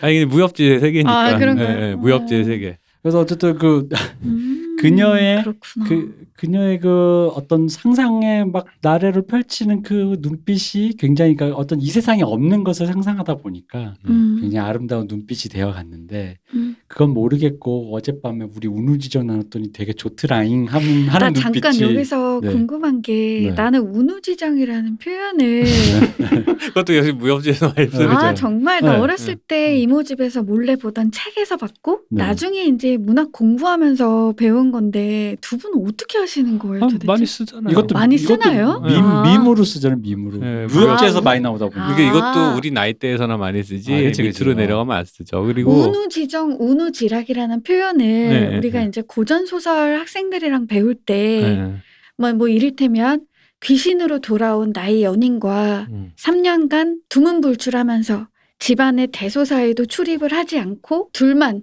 방 안에서 어느 일에도 밖에 나가지 않고 이거 오시마나 기사 그거 아니야? 감각의 제고. 3년간 운우지정을 운우지락 뭐 이런 것들 시험에 나오긴 해요. 그게 무슨 작품이에요? 그거는 이생규장전. 그런 내용이었어요? 다만을 엿보다. 그거를 학생들이 쓰기 어려워하고 네 글자 이렇게 원고지로 뚫려서 쓰라고 나오면 뭐 오르가즘이라고 쓰는 친구가 있을 정도로 되게 아니 맞지 이거 정답 처리해줘야 되는 거 아니야? 어려운 그러니까 이게 뭐지? 그거지 초월. 근데 두 분 너무 자연스럽게 쓰셔서 여쭤봤어요. 그렇죠. 이거 좀 뭐 무협지나 뭐 그냥 사극 이런 데서 이렇게 사극 소설 뭐 이런 데 많이 나온. 그러니까 우리가 주로 많이 쓰는 그런 표현이 운우지정 주하인마. 어저께 주하인마가 뭐냐고 물어본 학생도 있었어요. 뭔가요? 네? 그거 이제 그 원래 이제 무협지 세계에서는 내공이란 게 있지 않습니까? 이제 몸을 단련해서 이렇게 기술을 연마하는 거 말고 이제 몸에서 내공, 몸속에 쌓이는 어떤 신비한 기운을 이제 단전에서부터 이렇게 쌓는 그게 있잖아요. 근데 그걸 갖다가 무리하게 수련을 하거나 아니면은 수련하는 중에 뭐가 일이 잘못돼서 혹은 내가 감당하기 힘든 어떤 상황이 됐을 때 예를 들어서 막 무술이 너무 어려워서 되게 섬세하게 연마를 해야 되는데 중간에 뭐가 틀어졌어. 그러면 기혈이 뒤틀리면서 이게 몸이 이제 안에서부터 기혈이 뒤틀리면서 역류하고 막 이러면서 몸이 상하는 거야 안쪽에서. 나 그럼 완전 잘못 설명해줬는데 저 뭐라고 얘기했냐면 아니 나 찾아봤거든요. 순간적으로. 근데 찾아보면 거기에 나온 설명이 맞겠죠. 아니에요. 찾아보면 뭐라고 돼 있냐면 몸 안에 마귀가 들어온 상태라고 써있단 말이에요. 그거를 그러니까 그 주하 인마라는 단어 자체는 그렇게 1차적으로 해석이 될 수 있겠죠. 근데 주하 인마가 보통 무협지에서 쓰일 때는 그런 식으로. 그러니까 이제 보통 이래가지고 스토리적으로는 어떻게 되는 거냐면 그러니까 감당 못할 힘을 무리하게 하다가 사람까지 배려서 약간 성격이나 그런 게 그러니까 악당이 되는 거야 주로. 페인이나 빌런. 페인이 되는 거죠. 그러니까 몸이 망가져서 무공이 이제 쌓았던 무공이 사라지거나 몸이 망가지거나. 왜 무협지에는 바둑도 많이 나온단 말이죠. 그러면 바둑의 수가 너무 어려워. 그래서 왜 다음 수를 누르면 막 상대가 어려운 수를 막 딱 뒀어. 그러면 내가 막 그거를 이겨내려고 막 머릿속에 계산을 해야 되잖아요. 그러면은 일종의 머릿속에서 펜이 막 돌아가면서 컴퓨터로 치면 블루 스크린이 뜨려고 그러는 건가요. 그럴 때도 주하인마에 빠지는 경우가 있어요. 그러니까 혈맥이 뒤틀린다 그러거든. 뭐 이렇게 혈도가 뒤틀리고 이러면서 이제 내 몸 상태가 이제 그동안 쌓았던 내공이 다 박살나면서 그 기운이 거꾸로 내 몸을 공격하면서 이제 페인이 되는 뭐 이런 건데. 알겠다. 근데 그거를 그 아마 주아인마라는 단어 한자어만 보면은 말씀하신 대로 마귀 그런 거 아마 은유적인 느낌이 아닐까. 마귀의 침범을 받는 상태 뭐 이렇게 나와요. 그러지 않을까 싶은데요. 마가 낀다 그러는 심하게 뭐 그런 느낌이겠죠. 보통 감당 못할 힘에 대한 내 몸의 반발 같은 거고 약간 제가 알기로는 아까 그건 또 다른 얘기는 하셨지만 보통 이제 스토리텔링적은 그러다 보니 그 사람이 이제 그렇게 돼서 그래서 편법을 찾다 보니까 이제 사마외도로 빠진다. 뭐가 이게 상태가 나빠지면서 흔히 말하는 저 그분 있잖아요. 우리 스파이더맨 옛날 시리즈 고블린. 그치. 그게 이제 전형적인 주화인마 상태인 거야. 뭔가 하려다가 나 너무 알겠다. 애가 이제 돼버린 거고 우리 큰 힘에는 큰 대가가 책임이 따른다라는 그 스파이더맨은 주화인마에 안 빠진 거지. 빠질 뻔했지 중간에 또 다른 그 배트맨도 주화인마에 빠져가지고 무슨 티베트 굴에 가가지고 막 연습하잖아요. 그렇죠. 배트맨도 그렇고 주화인마를 극복하려고. 그리고 DC 그거 왜 다 나오는 거 원더우먼이랑 다 나올 때 처음 슈퍼맨 깨울 때 슈퍼맨이 완전 악마잖아요. 그 이제 그런 거죠 이제. 그렇습니다. 아니면은 그 무림의 숨은 고수들 중에 너무 그러니까 좀 너무 뭐라 해야 되죠? 내공은 굉장히 높지만 뭔가 은둔하면서 그런 페인이 된 상태로 자기의 내공을 이렇게 발휘하지 못하는 그런 사람들? 이런 사람들. 그러니까 주화인마에 빠지면 그렇게 되죠. 주화인마에 빠진 결과로. 결과로 페인이 되는 거죠. 그거를 감당하지 못해서. 네, 그렇죠. 그러니까 제가 방금 말씀드린 게 스토리적으로는 그렇게 된다라는 스토리적으로는. 하여튼 뭐 그런 건데 이 얘기가 왜 나왔는지 모르겠는데 어쨌든 운우지정 이런 거 얘기하는 거죠. 운우지정에서 주화인마까지. 죄송합니다. 제가 사실은 요즘에 김용 선생님 소설을 갖다가 진짜? 고등학교 때 읽고 알건데 최근에 다시 읽고 있어요. 김용 선생님 소설 중에 저희 고등학교 때쯤에 가장 유명했던 소설이 영웅문 시리즈. 사조영웅전, 신조염녀, 뭐 의천도령기, 녹정기, 뭐 이런 거 철령팔부 뭐 이런 건데, 근데 그걸 요즘에 다시 보고 있어요. 영화도 있나요? 영화 많죠. 끊임없이 리메이크되고 있죠 드라마로. 근데 하여튼 최근에 어떤 계기로 한번 읽게 됐는데 궁금해서 다시 읽으니까 어릴 때 볼 때랑 또 느낌이 다르더라고요. 그래가지고 사실은 이게 중국 배경이잖아요. 네. 그러다 보니까 약간 이게 약간 역사소설 간지가 좀 있잖아요. 그러다 보니까 이게 약간 좀 이따 얘기할 그 최서의 소설 간도 배경으로 하는 소설이랑 약간 그림적으로 좀 연결되는 게 있어요. 약간 이 중국인 관점에서 쓴 거랑 최서의 한국인 그 조선인 관점에서 이렇게 쓴 거랑 약간 충돌하면서 좀 더 생생해지는 게 있더라고요, 머릿속에서. 어쨌든 광화사는 어쨌든 그 김동인의 미소진이를 전적으로 뭐 그렇다고 해서 이제 뭐 작품이 뭐 읽지 말아야 될 그런 건 아니고 이 작품에서 나오는 김동인의 그 유미적인 탐미적인 나는 왜냐면 사실 그게 무슨 생각까지 했냐면은 이게 그림 2D잖아요. 그림의 미인을 그리겠다라는 것 때문에. 네네. 근데 사실 결과가 어떻게 될까라는 거에 대해서 옛날에 어떻게 생각했냐면은 이게 사실 영화적으로 이게 2D라서 그렇게 된 거야. 이게 3D였잖아요. 그 목을 잘랐겠지. 목을 잘라서 거기다가 그거 보면은 거기도 그림이 아래 목 밑은 다 그려놓고 얼굴을 못 그리고 있었던 거잖아요. 그러다 그녀를 만나서 소녀를 만나서 드디어 완성을 한 건데 지금 눈동자를 찍지 못한 상태에서 그녀가 죽으면서 먹물이 튀어서 이렇게 눈동자를 딱 찍어줬는데 원망의 눈빛이 되었다 이거였는데 저는 이게 참 뭐라 해야 되지? 그 유미주의적인 게 이제 그런 것도 되게 그러니까 모든 게 다 관념적이에요. 그러니까 어머님의 얼굴이 제일 아름다웠다라고 하잖아요. 그리고 어머님은 굉장히 절세미인이었다라고 얘기를 하잖아요. 근데 만약에 그 말이 사실이라면 이 아들은 기형으로 나온 거고, 그죠? 근데 사실은 어머니 친탁. 외탁이 아니라 친탁. 근데 쉽지 않지, 알잖아. 쉽지 않지. 아니야, 친탁 센 거야 그게. 근데 여기서 또 한 가지 여기서 뭐냐면 모성애를 되게 본래적인 걸로 가정을 해요. 근데 사실은 알잖아요. 그죠. 자식이 못 낳았으면 엄마들도 얘기해요. 못 낳았다고 얘기를 하고. 혹은 정신승리하고. 못 낳았다고 얘기를 하고 그리고 애랑 어떡하냐라는 걱정을 하지.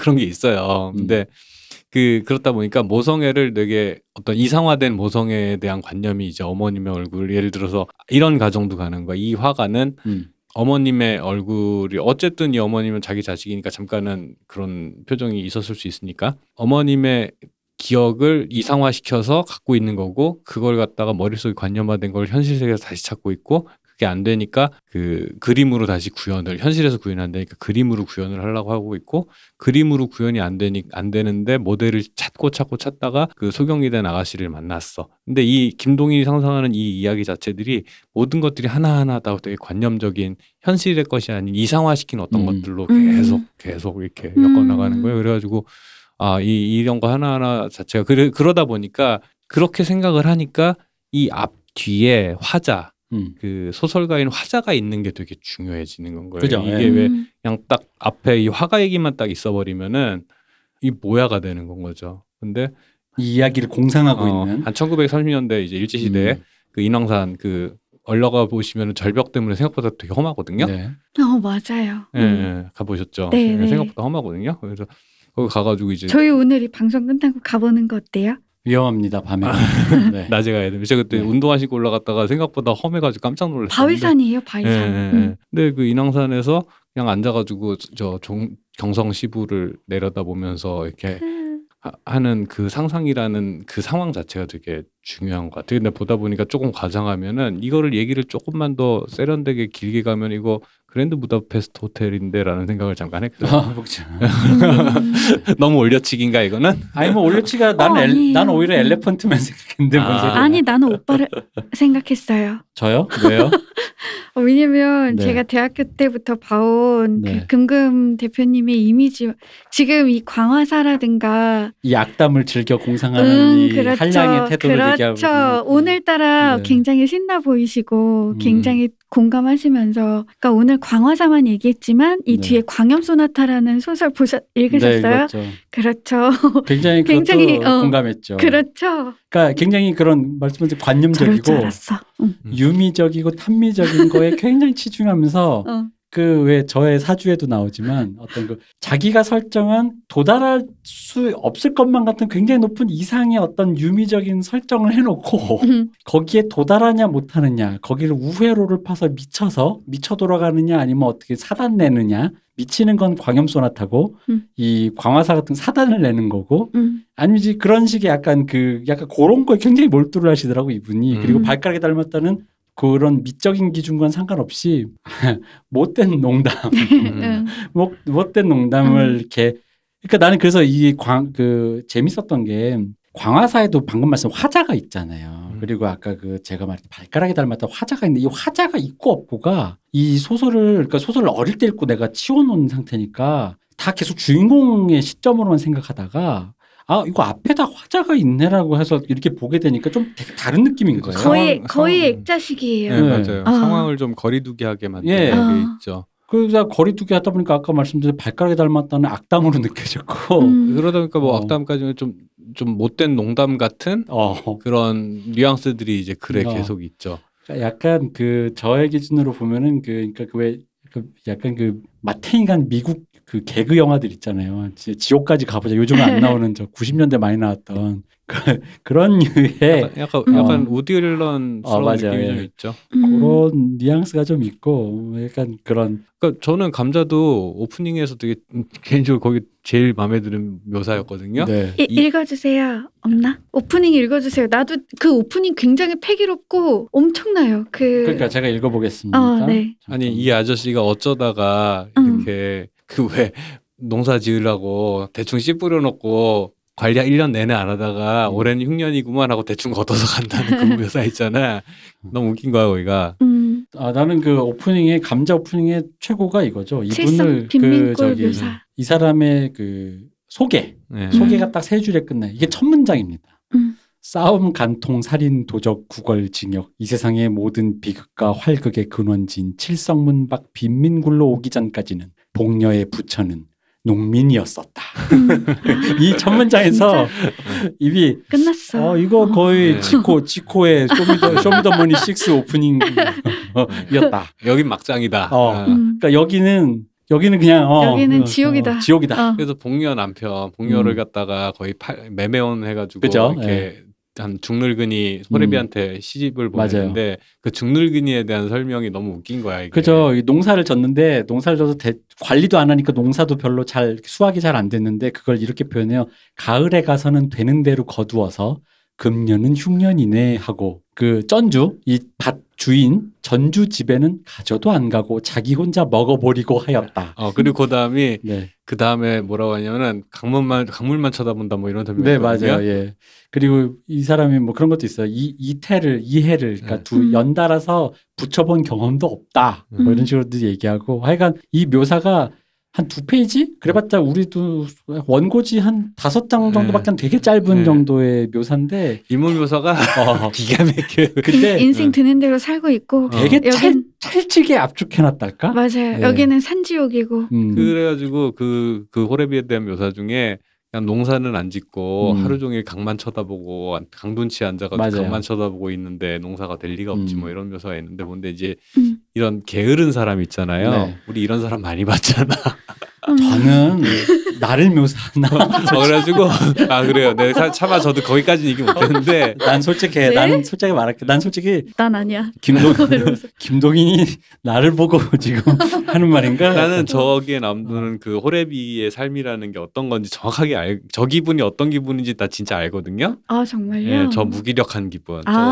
그건 나도 알고. 네, 저 무기력한 기분이 뭔지를 알겠는데 저기에서 사실은 복녀가 점점점 이렇게 타락해 간다고 해야 되나? 이것도 이건데 잠깐 우리 타락이란 말은 조금 이따 그래요. 조금 이따가 이제 얘기할 겁니다. 어쨌든 그래 말씀하십시오. 타락이라는 표현은 좀 그리고 복녀가 이렇게 좀 변해가는 것도 변해가는 거지만 그 상황에 되게 무기력하게 순응을 해가는 그 게으름과 나태함 그리고 무기력하게 상황에 뭐 이것도 나쁘지 않지 하고 했다 결국은 완전 나락으로 가잖아요. 근데 나는 그러니까 그게 부분이 게으름이라고 표현하기보다는 말씀하신 무기력이 맞다고 보거든요. 맞아요. 그러니까 뭘 해도 나아지지가 않기 때문에 오는 굉장히 그 자포자기적인 태도란 말이에요. 저게 그쵸.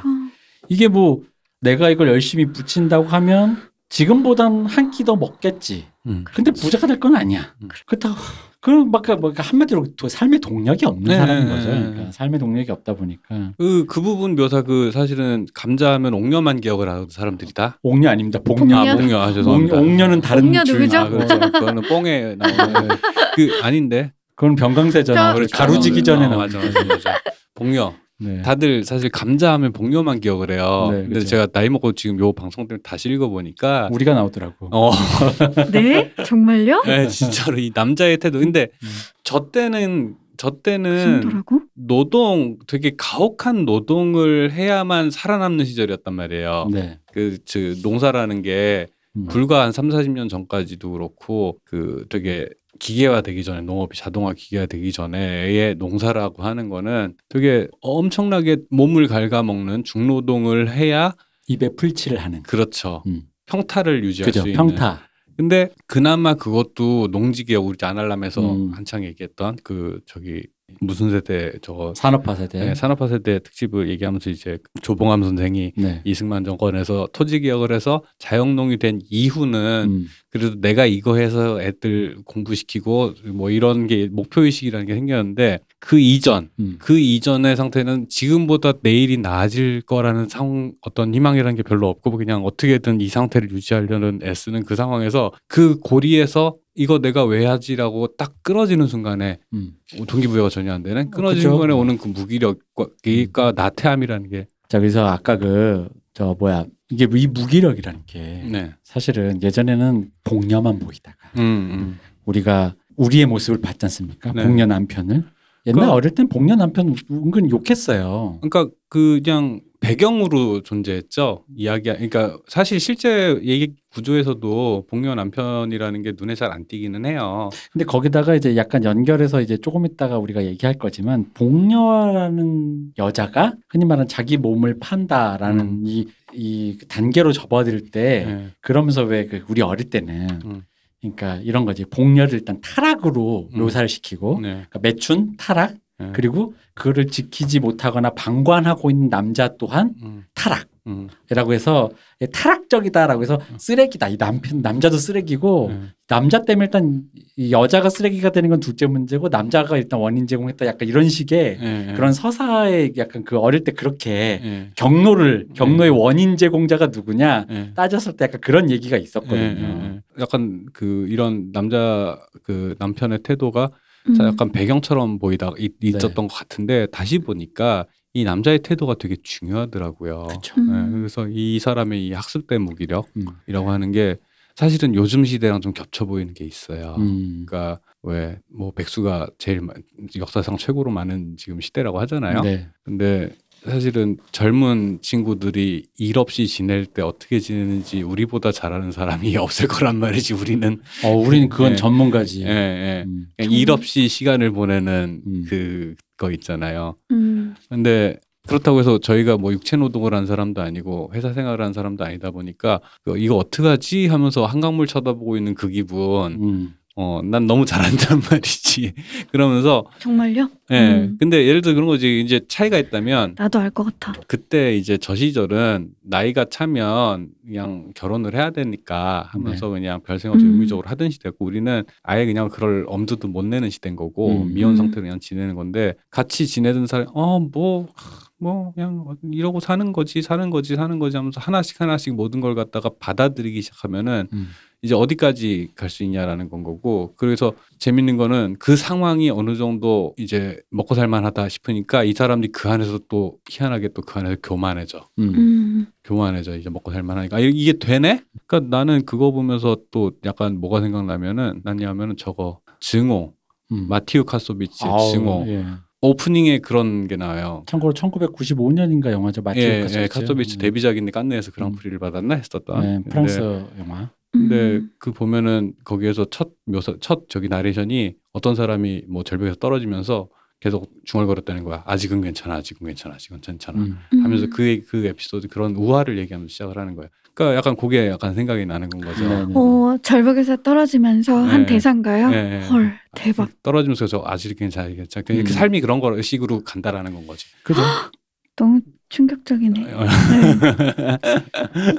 어쨌든 전 감자에서 공녀 남편에게서 저의 모습을 보면서 어떤 모습이죠? 그러니까 그 무기력이죠. 그러니까 그 무기력인데 나한테 무언가 수단, 이게 뭐 사람이 그렇다 해서 이렇게 수단이 없겠냐만 본인이 느끼기에 내가 지금 이게 지금 뭐가 안 되겠구나 하면서 하나씩 뒤로 물러가면서 포기해 나가는 그 무기력되는 상태. 그래서 무기력이 학습되어가는 그 상태. 그러면 복녀가 그 매춘을 하기 위해서 나아갈 때 빚을 빚어주고 단장을 해주는 직접 그런 것도 공감이 가시는 건가요? 하지만 화류계 정서를 제가 워낙 좋아하다 보니까 공감뿐만 아니라 굉장히 뭐 이제 그거는 그렇긴 한데 어쨌든 그 무기력 속에서 그러니까 말씀하신 무엇까지 내가 용납하고 가느냐, 익스큐즈, 그죠? 용납이 되느냐. 사람이 한계가, 내가 원래 그거 안 될 줄 알았는데 라고 하는데, 거기서 이제 복녀 요 얘기를 한번 해보면 되는 게, 저한테 그런 말 하셨잖아요. 복녀의 이 매춘과 왕서방에 대한 어떤 그런 그 매춘 행위가 그 현실 지금 10대들이 지금 배우고 있는 데서는 어떤 식으로 가르친다고 하셨죠? 그냥 사실은 막 깊게 서로 이야기하지는 않지만 그냥 이 복녀의 타락에 대해서 그냥 정말 단순하게 그냥 복녀 개인적인 타락으로 보는 게 맞는 거냐, 아니면은 이 복잡하게 얽힌 운명, 가난, 환경에 의한 타락으로 보는 게 맞지 않겠냐. 그랬을 때 이 복녀의 운명에 대해서는 누군가가 책임을 져야 하는 것이냐에 대한 이야기를 하긴 해요. 근데 이제 제가 그래서 그 말씀에서 이제 아까 잠깐 언급했었지만, 몸을 파는 행위가 매춘이 타락이냐. 약간 그렇지. 여기서부터 이제 논쟁적이라는 거지. 그러니까 그것을 우리 사회가 그건 안 하기로 했어, 위법 행위야라고는 말할 수 있을지는 모르겠는데, 그건 타락이냐 아니냐는 좀 사람마다 차이가 있을 것 같거든요. 맞아요. 그 말조차도 너무나 그 개인을 규정해버리는 제 낙인 찍는 말이긴 해요. 근데 일단 10대들은 내가 만약 고3이면 타락으로 외워야 되는 거죠. 그렇죠. 그러니까 이게 문제라고. 사실은 저 개인적으로 중요하게 보는 게 뭐냐면, 복녀와 그 남편이 사달이 나는 그 포인트가 어디냐 하면은 그들이 매춘을 했기 때문이 아니고요. 매춘 행위를 하면서 상대의 약점을 잡았다 생각하고 교만해지기 시작한 그 시점부터거든요. 그러니까 그게 저는 되게 중요한 포인트인 것 같아요. 그러니까 매춘을 시작한 그 시점이 아니고, 사실은 매춘을 하다가 내가 상대를 나의 내가 휘두를 수 있을 줄 알았는데 그게 안 된다라고 하는 그렇게 보셨구나. 예, 그 순간이 사실은 사달이 나는 기점이거든요. 근데 이제 아까도 얘기했지만은 이 김동인 소설에서 그냥 제가 다 본 건 아니지만 공통적으로 느껴지는 이 남성, 그러니까 불임이다라는 거. 그리고 농사꾼으로서 생산력이 없다라는 거. 창작자로서 창작을 못 한다라는 거. 이 모든 것들이 다 똑같은 관통하는 괴가 있거든요. 그러면은 그 상황에서 여성이 같이 이제 삶의 동반자가 되는 여성이 어떤 식으로 다뤄지느냐라는 점에서 이제 미소진이적이라는 게 뭐냐면은 그래서 꼭 나쁘다라기보다는 그러니까 이 남성 작가가 남성으로서 느끼는 그 가부장으로서 내가 역할을 제대로 못할지도 몰라라는 공포가 만들어낸 이 상상력이라는 것들이 아마 이 주변에서 보는 여러 가지 그림들 있잖아요. 네네.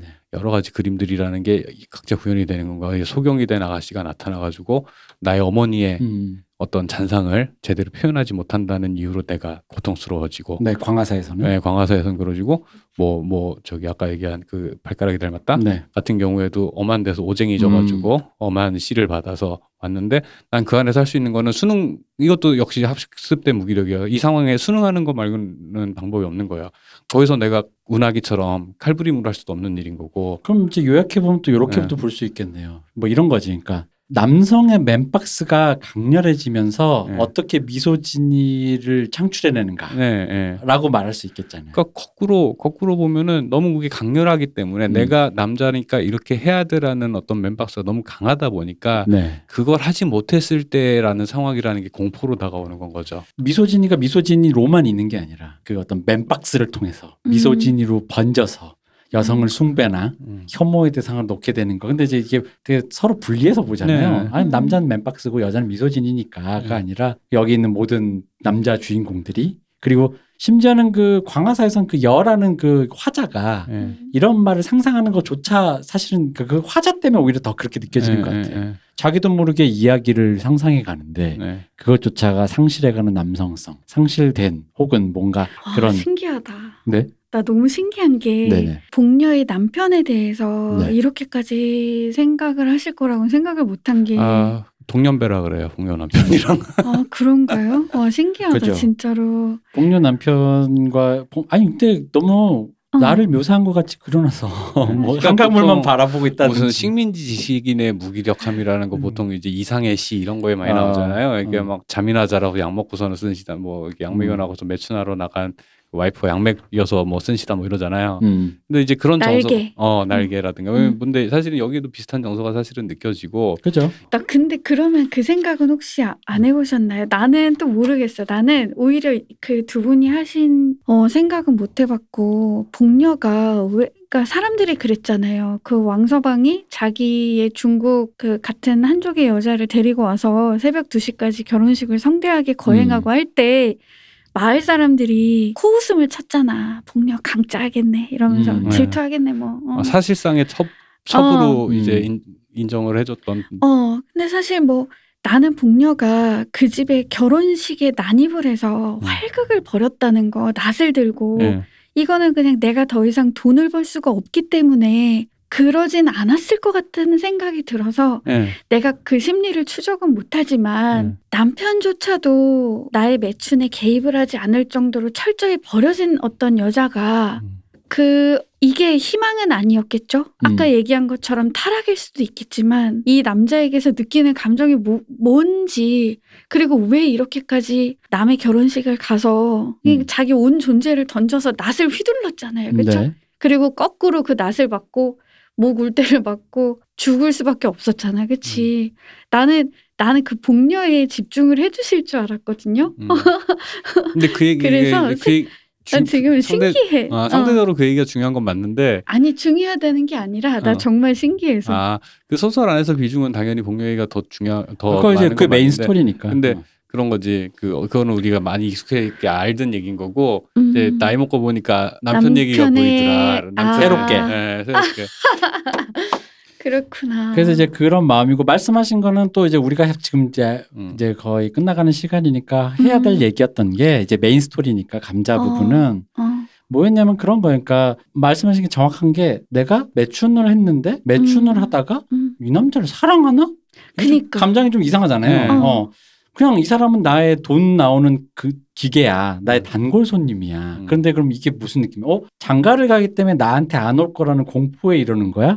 질투가 난 거야? 사랑을 한 거야? 그게 되게 뭔가 이상한 건데 사실은 그게 그래놓고 왜 그럼 만약에 질투가 났고 내가 그 사람의 첩이다라고 생각하면 복녀는 자기 남편의 존재를 그럼 뭘로 규정하고 있는 거지?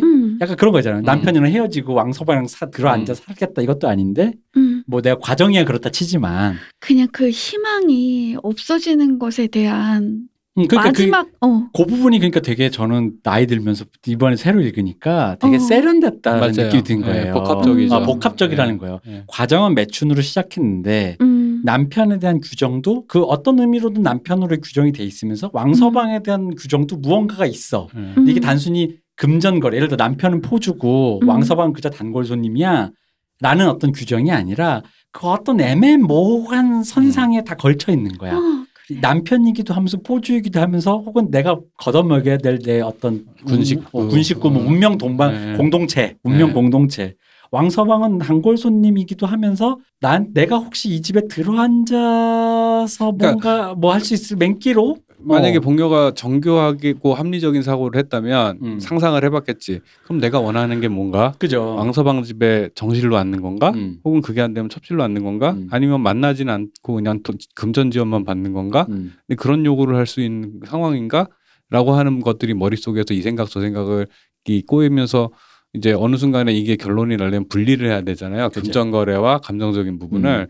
근데 그게 안 되죠. 사람이 어떻게 그렇게 되겠어요. 사실은 지금 현대에 와서 이 성매매 산업이 고도화된 현재 시점에 와서도 그게 완벽하게 분리되지 않아서 괴로워하는 사람들이 많단 말이죠.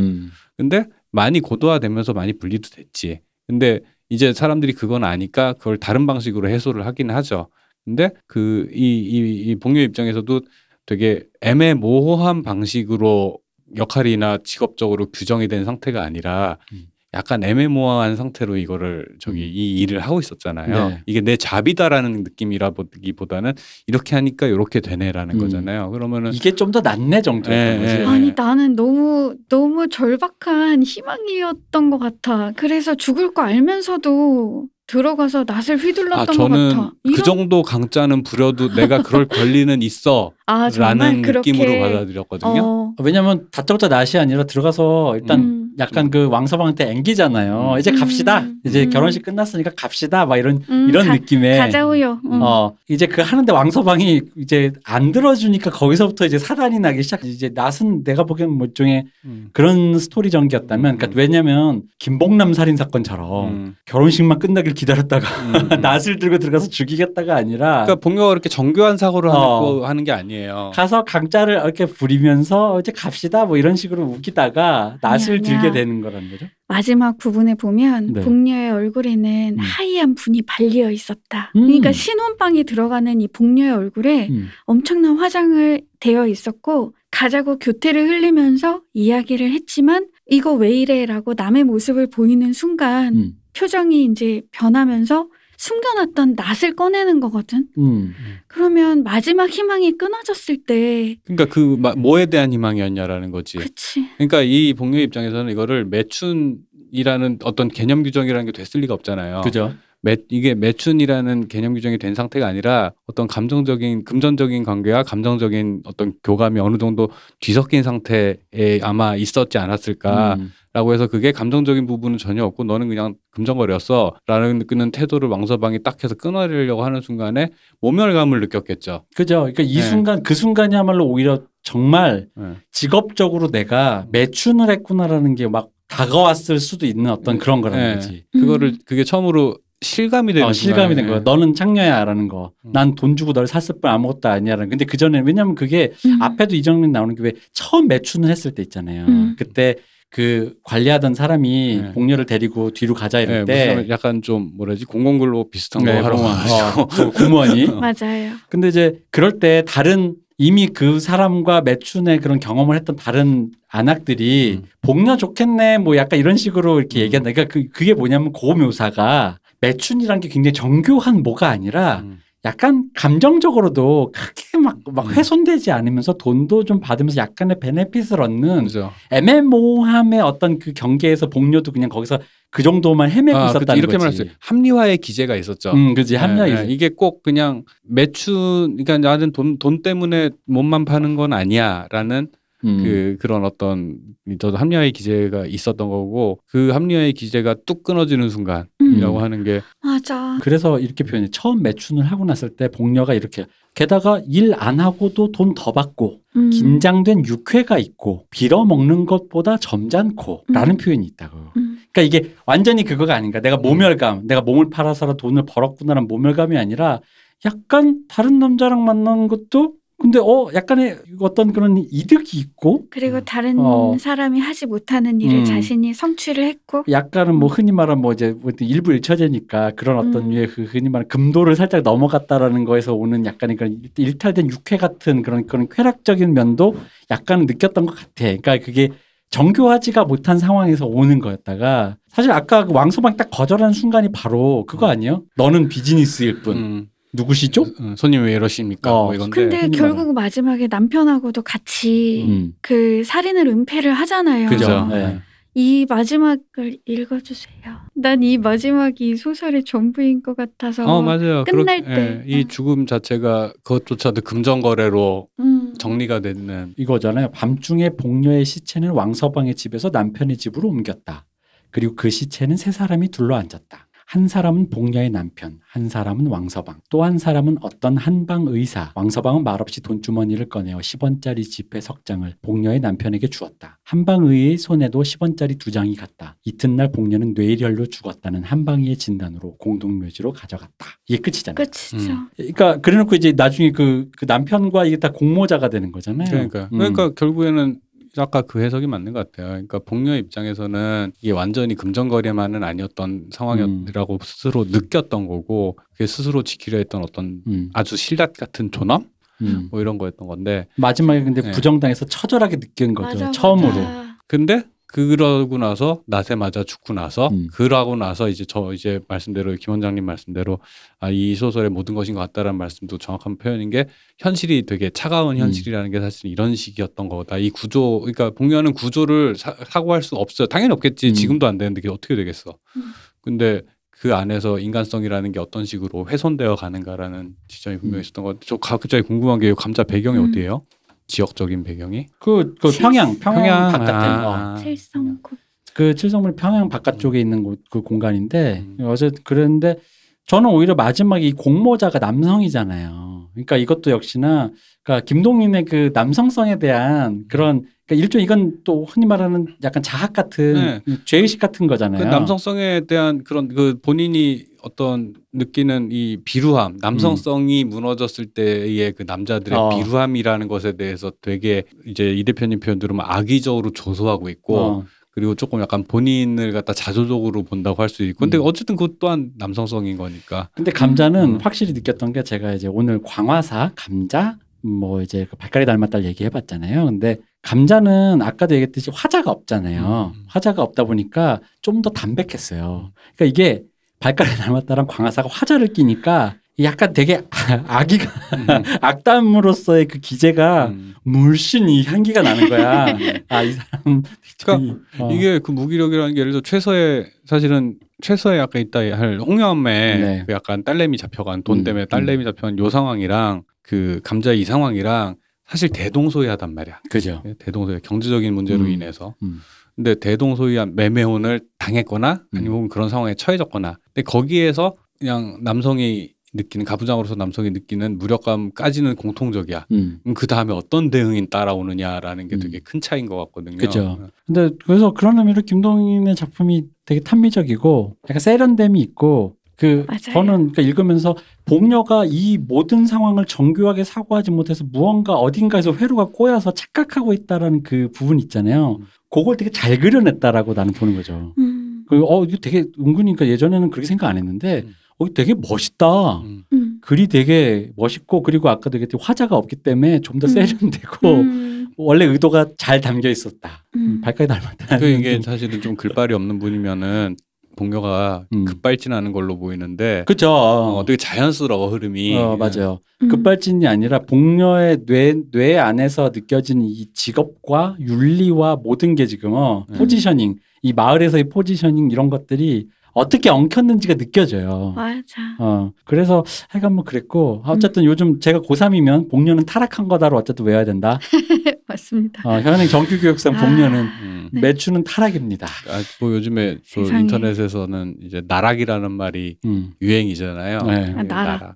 이게 그게 맞는 것 같아. 그러니까 매춘을 해서 타락했다는 것이 아니지 않을까. 일단 이 상황이 타락이라는 걸로 말하기에는 좀 조금 적합하지가 않다 이거죠. 맞아요. 이거는 타락이라기보다는 어떤 곤궁하고 빈곤한 사람의 구조적으로 뭔가 부조리한 상황인 거지. 맞아. 부조리한 상황. 그래서 아주 사소한 일이 어떤 개인의 삶 전체를 뒤틀어버리는 그런 이야기잖아요. 그렇죠. 거기 안에서 무지한 교육이 덜 된 사람이 정교한 사고를 하지 못했을 때 생기는 비극이고. 이것도 궁금한데 빈국문학에 들어가는 거죠. 네, 맞아요. 그렇지. 가난 때문이니까. 빈국문학, 자연주의, 거지소설이요. 거지소설. 재난지원 소설로 해주시죠.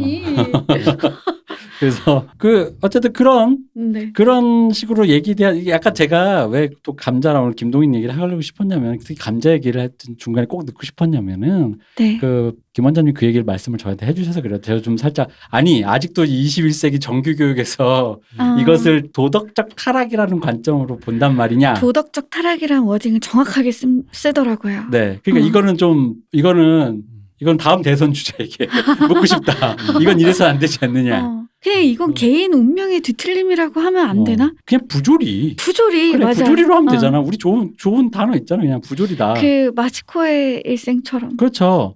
거기 마츠코가 몸을 판다고 해서 그 영화 묻자. 마츠코는 타락한 겁니까? 그러니까. 혐오스럽습니까? 이런 사람을 봤을 때라고 묻잖아요. 그러니까. 나는 근데 그거를 왜냐면 제가 왜 감자에 대한 약간 그게 있냐면 우리 배우 강수현님께서 주연하신 감자란 영화가 있죠. 시바지 말고요? 네. 감자도 했어요? 감자도 했습니다. 아, 그렇구나. 87년. 비 오는 날 그 옷 적삼만 입고서 젖은 채로 그 감자밭 감독관에게 가는 장면이 저 기억이 나요. 네, 맞습니다. 강수연 누님이 우리 돈이 없지 가오가 없냐해. 강수연님께서 젊었을 때 시바지뿐만 아니라 이제 이거를 하셨는데 이 감자에 근데 그때 약간은 이제 80년대다 보니까 왠지 나는 이제 그 감자 소설을 아직 안 읽은 어릴 때니까 에로 영화 비스무리한 그런 느낌이었어요. 그런 식의 장면 구성으로 이렇게 소개가 돼서 에로에로한 소설이고 뭔가 에로에로한 어른들 보는 그런 거다. 그래서 나중에 이제 10대 때 읽고 충격을 좀 받고. 근데 이제 그때는 이제 몰랐던 것을 지금 또 나이 들어서 읽으니까 또 충격을 받고 생각보다 되게 짧은데 정교하다고 심리가. 그러니까 흔히 말하는 말씀대로 급발진으로만은 볼 수 없는 이 미묘한 부조리극 그리고 이것을 여전히 도덕적 타락으로 가르치고 있는 21세기 교육 현실을 개탄하며 아니 뭐 보편 상식의 차원이라고 생각하면 뭐 근데 우리가 시민사회에서 이게 왜 도덕적인 타락 그러니까 타락으로도 볼 수 있고 혹은 아닐 수도 있다라는 걸 두 개 다 가르쳐 준다면 내가 이해해.